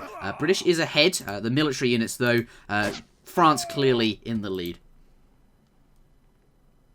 Yeah, he's definitely in a pretty good spot here, and A's felt threatened enough by those 4 Raxes and A took time to send 6 musketeers first, so he didn't take as much of an advantage from that early Virginian company as maybe he would have liked. But yeah, this is interesting. I really like after the seminary would has come in, that Virginia company is going to be paying off big. Yeah. But still not a lot of military units out to defend against these crossbows. I really like the thematics of it, sort of the flavor of Virginia Company. It's like some sort of company's invested in like 8 houses, all the housing going down. Shut up, Interjection. There's things happening. Does lose a villager there, but at the cost of walking in and taking town center fire and outpost fire. I feel like he's lost 4 or 5 crossbowmen. I think A's not going to be upset about that. Losing a villager, not ideal, but every time Kaiser walks in here, he does have to bleed out on units. And that is a little bit awkward. There is a stable here. There's Hussars in queue. I think they'll pop any second now. But maybe that would be the time to go back in. The Hussars can tank the damage from the outposts and town centers, unless A's, of course, retasks them. In the meantime, though, whilst they're training, going to be taking down this outpost, which is supplying line of sight to Aizamk. Not ideal, since it is a cheap manor house, and A's can just rebuild it, but awkward enough that it is, just in that location. Does get XP for killing it, though, so a worthwhile thing to do whilst we wait for these Hussars to train. There they are coming out. Longbowmen. Ooh, this could be a bit dicey. Here come the Hussars. Yeah, they're going to be getting onto those longbow. Not ideal. There's some musketeers in the back that could be coming in to aid those longbows, but he doesn't have a lot of them, really. And Minutemen coming out now, too. Crossbow's just going to be focusing down those muskets. It is going to buy the longbows some time, but the longbows, unfortunately, only 2 of them going to be escaping, it looks like. We'll see if Kaiser chooses to pursue. Okay, he does not. The second batch of musketeers popping out. And, yeah, once again, that's just a very good trade for Kaiserklein, and it's looking very good for him. Just looking at the state of the hunts in Aizamk's base, he's going to have to start thinking about leaving his base pretty soon. He's only got 2 animals left with not a whole lot of food left in there, so... Yeah, it's basically dried up, and Kaiser coming to see now as well. Look, he can see with this native scout what's going on, and he's going to realise that Aizamk will have to leave his base very shortly, and that's when the military superiority will definitely play a big factor in determining the outcome of this game. But Ace does have a slight economic lead, not as good as it, not as high as he'd perhaps like, having done this very high economic build. Yes, that's interesting. Okay, so perhaps wants to get out on the water. Maybe that will supplement his food economy. Perhaps that's the idea here. But schooners, often something you want to be sending early on. Is that true? I don't know. But perhaps the original schooners RE patch one, but this one maybe not. Yeah, I think old schooners is something you had to send early. The newer schooners with the 20% reduced train time means you can get those boats out a lot more quickly, which makes it a lot better in the mid game than it used to be. Actually, he's already got docks up somewhere. Oh, they're pre-constructed, yeah. Didn't even notice that. But this is going to still, like, despite that extra train time, I mean, these docks are almost like 3 docks at this point with that train time, but despite the extra train time, it's still going to take a little while before he can train enough of them to be... That's an interesting villager location. It's still going to be a few minutes before he can have enough fishing boats to really, you know, supplement his economy in a way that means that he'll have a meaningful, like, a meaningful food income, right? Like, there's no Hudson in his like, place. like, he's not going to have a meaningful military population without waiting a few minutes for that fishing boat population to grow a little bit.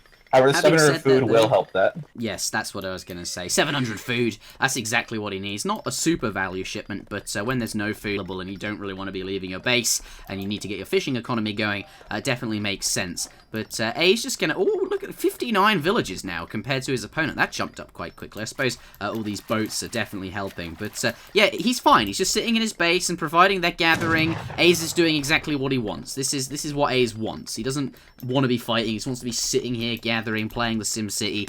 Kaiser, on the other hand, the onus, I don't know. That's a cool word though. I'm using it. It's on him. The onus is on him to do something, to go in here and stop A's from performing exactly what he wants to be doing. So that's what he's doing here. We see him marching in. I think perhaps Kaiser expects an age up since A's just hasn't done anything and hasn't seen any military units. So maybe just coming in here and he's just going to stand around the town center. I wonder if he knows that there's fishing boats on the water. It's possible that he's expecting an age up right now, and that's why he's just going straight for the town center.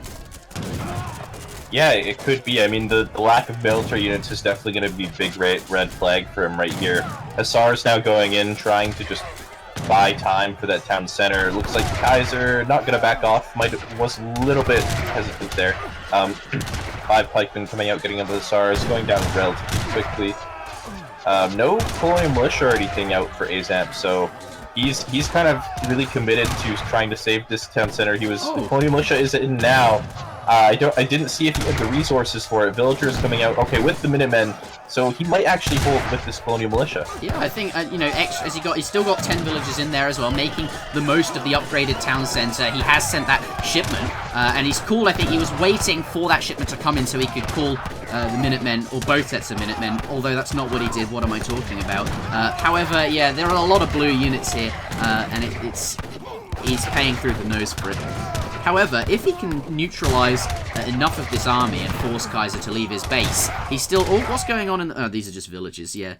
He wants to be gathering. He is gathering, but he's also losing his town center, and... yeah, this is awkward. It's definitely awkward. Yeah, looks like he's going to be making a run for it with those villagers. I don't know if he has the warships out to garrison this in. Looks like he's going to be running into someone away from the coastline. See, so, like, the coastline is going to be the safest place for him at the moment, but I don't think Kaiserklein actually knows about the water just yet, either. I don't think so, either. So, he's got to be careful not to alert him to that fact just yet as well. So those villagers are going to be running away from the coastline, away from the rest of his villagers and infrastructure, and away from that coastline.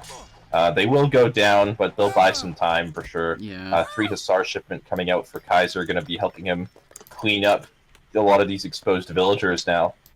Yeah, this is definitely looking awkward for Aizamk. Trying to split the villagers up, but Kaiser not going to fall for that trick. I think these all will go down eventually, but at least they're drawing the cavalry just across the map into the wasteland that is Florida frost in wintertime. So it'll take them a while to get back into the game. The Musketeers, however, are marching back home. More 3 Hussars cleaning up these villages. Yeah, it's looking difficult for A's. He just needs military units. Let's take a look at units in queue. Just 1 Musketeer here. Looks like they're being forced to the coastline. So if Kaiser hasn't seen it, he certainly has now. These musks will force away the cavalry, but there are so many blue ones nearby. Ace just needs to mass up units, but Kaiser is not going to let him do that. And also is not going to let him gather. I think he needs to garrison in a fishing boat or something, but that's such low hit points. I think the Musketeers can take out a fishing boat. So just being forced down the coast, just bleeding out as he goes. He's going to rendezvous with the rest of these villagers, but yeah, what's there? Just an outpost, more villagers that will just die. No military units aside from these, completely on the other side of the map, but looks like Kaiser is going to take a victory and pull himself up to 3 wins in this best of 7 series off the back of a crossbow push. Early crossbow aggression using the Philosopher Prince. Yeah, it's not a build we typically see anymore, but I guess if it's a little bit faster than before, maybe it's actually not that bad. Especially this game, it prevented Aizamk from really hurting a lot of those hunts on the western side of his base, right? He actually did have, I believe, 3 hunts that he could have herded towards his town center, but the pressure was enough that I suppose he felt like maybe he couldn't do it, and as a result, he was forced into committing to schooners in the mid-game, and then that gave Kaiserklein a really nice timing that proved to be impossible for Aizamk to hold. Yeah, and that is the story of that game. Kaiserklein pulling ahead in the series. This will be match points. If Kaiser takes it, he goes home with $50 and redeems himself, since, of course, Aiz did slap him about a bit in the previous series. Links in the description to that. But Kaiserklein versus Aizamk is shaping up to be a good series. It's been very even. It's been like 1-1, then 2-2. Kaiser just pulling ahead here. But if Aizamk can make it 3-3, we'll get all 7 games. So we'll see what happens. The next map is Klondike. Alright then, Kaiserklein has to pick his civilization first, and I have a feeling he's going to go for Germany. I'm going to have to veto that, as he's already played Germany and won with Germany. Oh no, I thought he'd played Germany, but not won with them. No, unfortunately he did win the Deccan game, or perhaps fortunately, I'm not sure. Maito has vetoed the agenda. Kaiserklein tables a new agenda. Russia coming out here, so hasn't won with them yet. Gonna be pulling Russia. Looks like Kaiser just sees that these aggressive games are working out for him, and perhaps wants to just keep that momentum going, and Russia is a civilization that he can play aggressively like that. However, there is room to be a bit slower with Russia, 17 vils, and get those trading posts, but either way, gonna be a bloody battle, gonna be lots of scrappy fighting going on, because it's either going to be a rush or a containment style build. Aizamk, however, pulling out the Spain. We'll see where he can go with Spanish. I think that'll be interesting, since the Naked Fast Fortress is actually strictly buffed, I think, by the Philosopher Prince. You now get to the Colonial Age a bit quicker, you can send that 700 coin a bit quicker, and you can get to the Fortress Age therefore a bit quicker.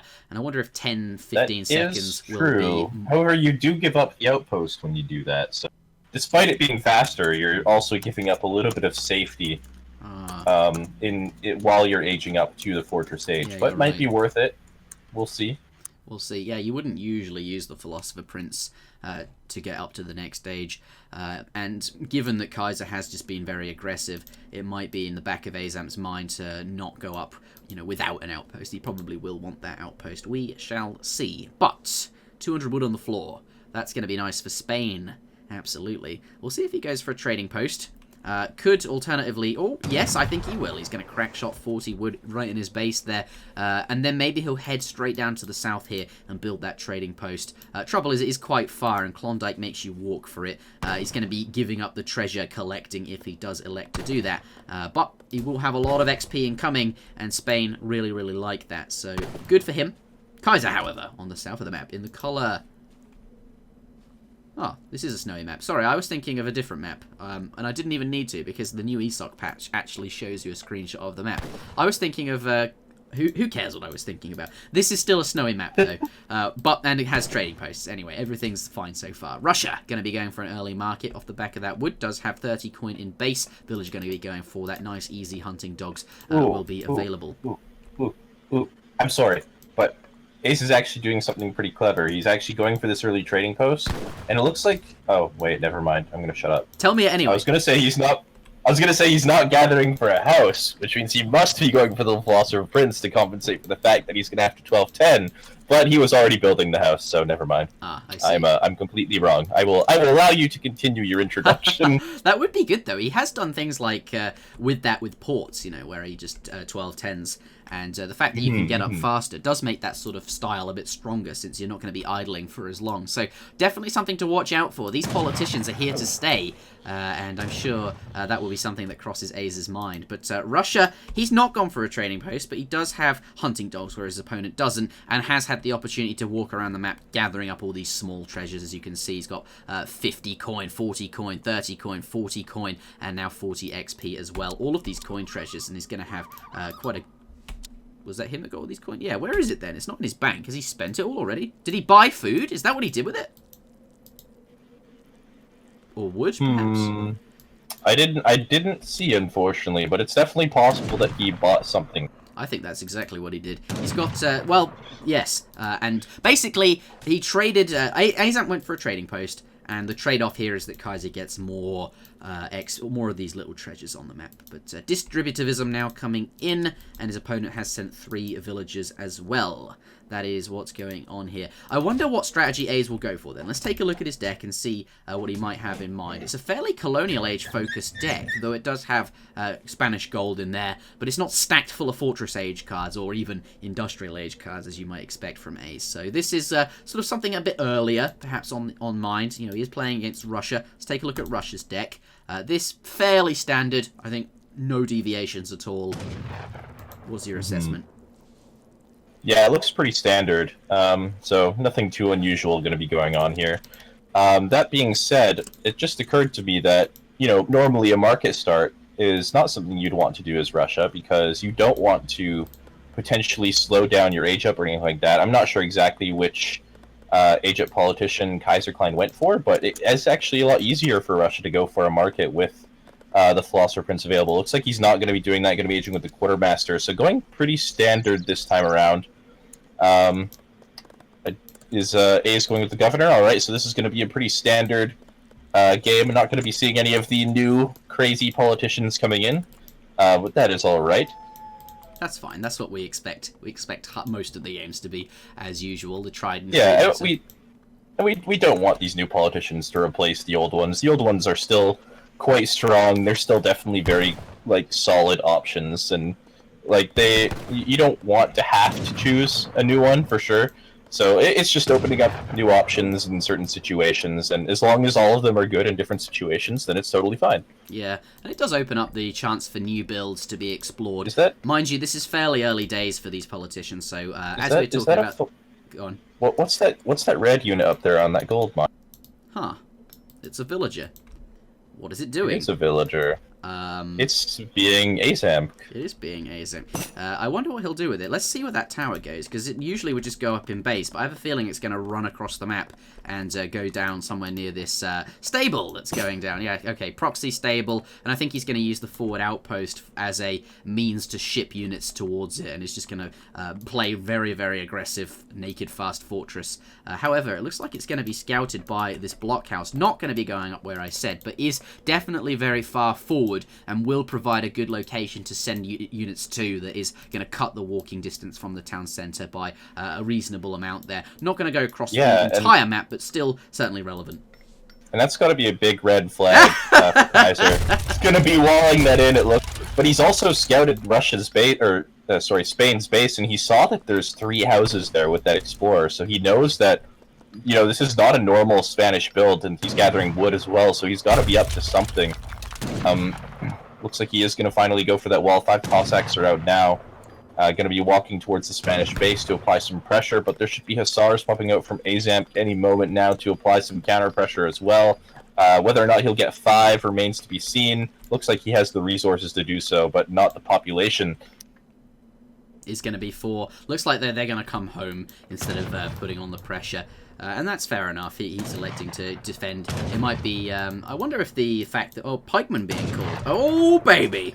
Explorer in hand combat there did manage to snare them a little bit. And those pikemen, as a result, able to... Oh, my goodness! He's walked straight into a trap. And he's realised that he has managed to get out through the middle, but not before losing a number of pikemen. Very well done from A's there, forcing him into the corner. And these Cossacks are finding it tough to get away. They will get away, but not before taking quite a reasonable amount of damage, so nicely done, mitigating that really powerful Cossack shipment that the Russia does have available to them. The Explorer Explorer just going to clean up here. Meanwhile, for Hussars, they sort of changed their minds where they were going. Okay, coming back to sort of head off these Cossacks here, and then I think just going to overpower the Musketeers popping with the pikemen that are arriving in this fight as well.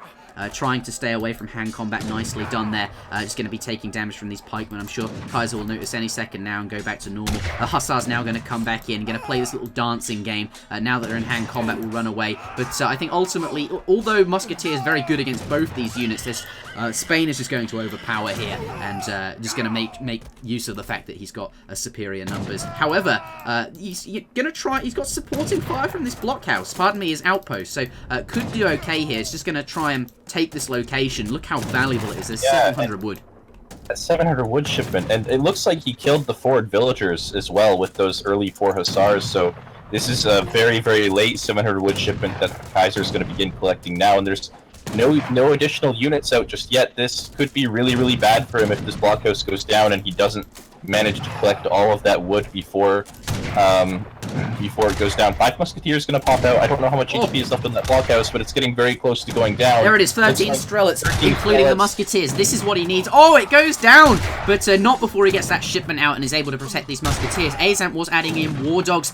This location is so important. Look how much wood there is up for grabs here. Looks like, though, Kaiser has managed to take it back, will be in charge of this area, but has lost his blockhouse for it. Having said that, though, another Hussar joins the fray. It actually looks pretty good for it. Yeah. With these War Dogs and 3 Hussars. And, yeah, looks like not pleased with his Kaiser performance. Not happy about that at all. Yeah, losing those early Cossacks, I just wasn't able to get a ground, and then it just snowballed into losing this blockhouse here and losing this location. Like, he just can't play from here. Like, he's not going to be able to gather that wood up. Ace has a solid hold on it. Ace just pumping out War Dogs with that Explorer. Wow, Piroshiki is his name, according to Ace. Going back to the theme earlier, where Ace has on-point naming for his Explorers, but the Spanish Explorer, the ability to train War Dogs, very, very strong in this circumstance, and just winning him the game outright. Yeah, it turns out shipping that 700 wood to the blockhouse ends up being a little bit catastrophic.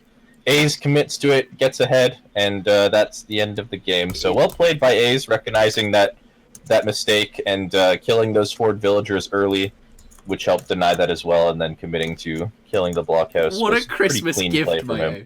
What a Christmas gift. 3-3. We're going to have the final deciding games. All 7 games in a best of Smackdown. I'm very, very pleased. We're going to get a game number 7. How often does that happen in a Smackdown, or indeed any series? Yeah, it's definitely been exciting for sure. What's the last map? The last map is Hudson Bay. Absolutely. Ladies and gentlemen, you are listening to Sunday Smackdown. This is the Christmas edition, I suppose. Alright, Aizamk selecting Germany. He did win the previous game, so he has to pick first. That is the one bonus Kaiserklein has going into this final game for the $50, which I would like to remind everyone is funded by currently me, but hopefully supplemented by you guys, the patrons. So thank you very much to everyone that does pledge, even though these videos are free. That is your generosity, very, very appreciated. So it allows us to do Smackdown and bring these to you, and I'm super pleased about this one. Best of 7. $50 on the line. This is an important game. Kaiserklein complaining about his performance in the chat, but it doesn't matter. It now comes down to this game, and this game alone. Aizamk picks Germany. Kaiserklein does have a slight advantage. He picks Sioux in response, and there is nothing A's can do since he had to pick first. Ladies and gentlemen, we are going into game number 7 in this best of 7 series. This is Sunday Smackdown number 2.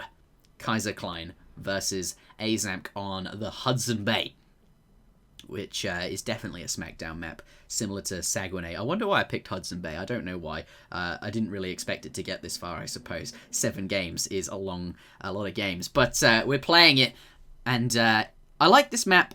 You don't have an economic building like you do on Saguenay, but you do have the trade route that spawns down the middle of the map. On Sag, it sometimes spawns across the map.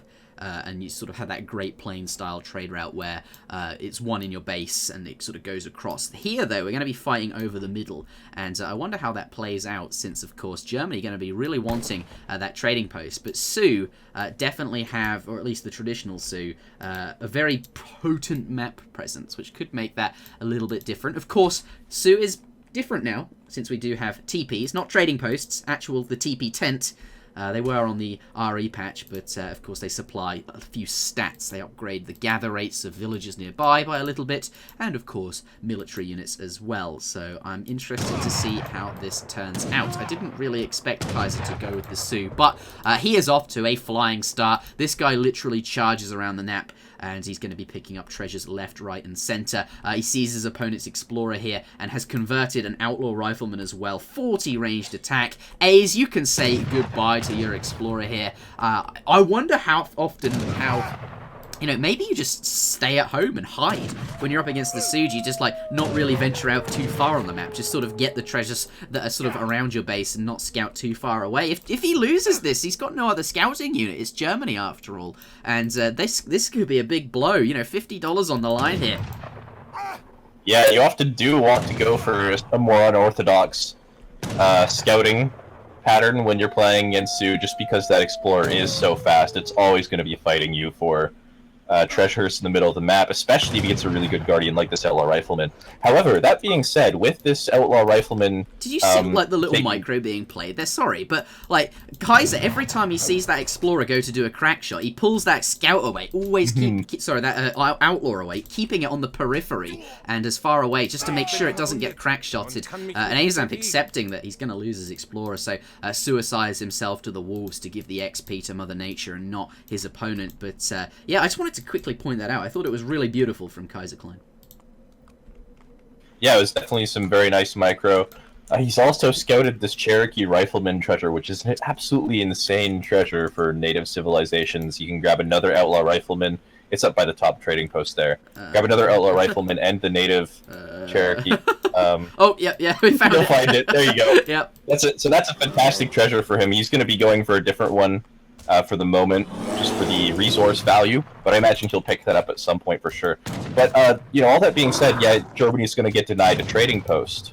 However, with the politician change, that doesn't necessarily put them in the worst spot. He could potentially age with the bishop politician, which gives him a shipment upon aging, and with, Germany's shipments being a lot more valuable than other civilizations, that could end up being quite good for him here, especially without a trading post. Yeah, we'll see what he elects to go with. But Kaiser gonna be aging up with the chief.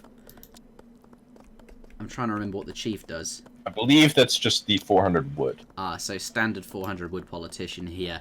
I remember the warrior. Yes, I was getting confused with the warrior, which now gives you 2 dog soldiers. I thought perhaps we would see that, but 400 wood, definitely very good for Sioux. Always has been very good for Sioux. In fact, the chief, very good in every age. Just gives you wood, so much wood, and it's such a valuable resource. But as you were talking about, yes, is going to be going up with the bishop, and we'll be getting that free extra shipment, which is definitely more valuable for Germany than other civilizations, particularly because he's lost his explorer. Looks like this settler wagon is going to come out here and rescue him. But yes, the bishop will be the elected choice.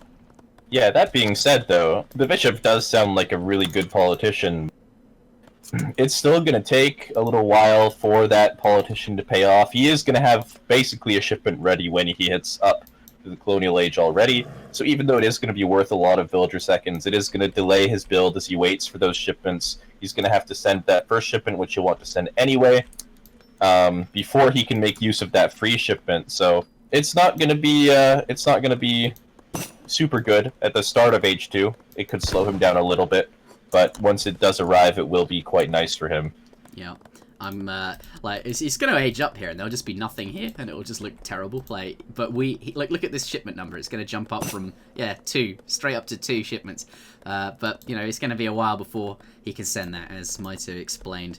Currently just gathering wood by the looks of it. He's just collecting wood. Not going to have any 400 wood on the floor. Not going to be able to propel his build. Not going to be able to jump into anything. But eventually we'll just get that value. But for now, a little bit slow. But does have an outpost. He's managed to gather the wood in the Discovery Age for that, and is going to be building a barracks as well. This looks like it could be some sort of tower rush. I wonder if that's what he's going to do. He's just going to train. He's got the 1 Rex there, and he's got enough resources flowing in to be able to create you know, pikemen. Like, it's not like he should be able to get a full batch out, and he's going to be able to keep up the pressure. You know, 700 wood or no, it's a tower rush, pardon me, it's not a double Rex thing, but yeah, he basically has that extra shipment and could keep up the pressure, keep the units flowing.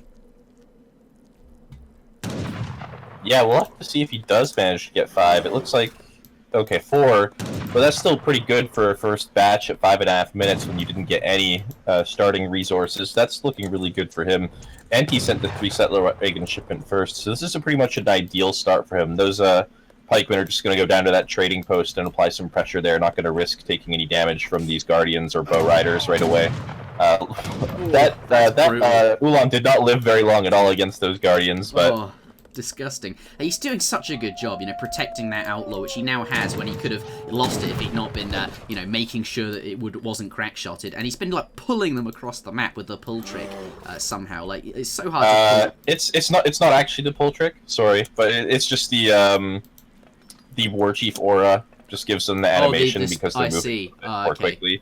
Okay, yeah. So he wasn't like... Unfortunately, you can't... Yeah, unfortunately, you can't pull Guardians because they don't have formations. But right. It does get that animation, though, from that. It looked like it. I thought he was an absolute god. I was just like, how are you pull tricking? Like, you've got 2 units. It's like such a gamble every time, but somehow... Anyway, back in the game here. Ace just too afraid. He doesn't want to be sieging that. He doesn't want... I don't know. He didn't see them coming, but... Or perhaps he's got something else he wants to do. Protect this town centre. Rendezvous with the crossbowmen. Doesn't want to get them caught out. Any rate, isn't going to be killing this trading post. Looks like Kaiser quickly going to be repairing it here, but is going to get all of his units together. Looks like we do see 8 crossbowmen arriving in combination with the 5 that we saw as well, and rendezvousing with the army.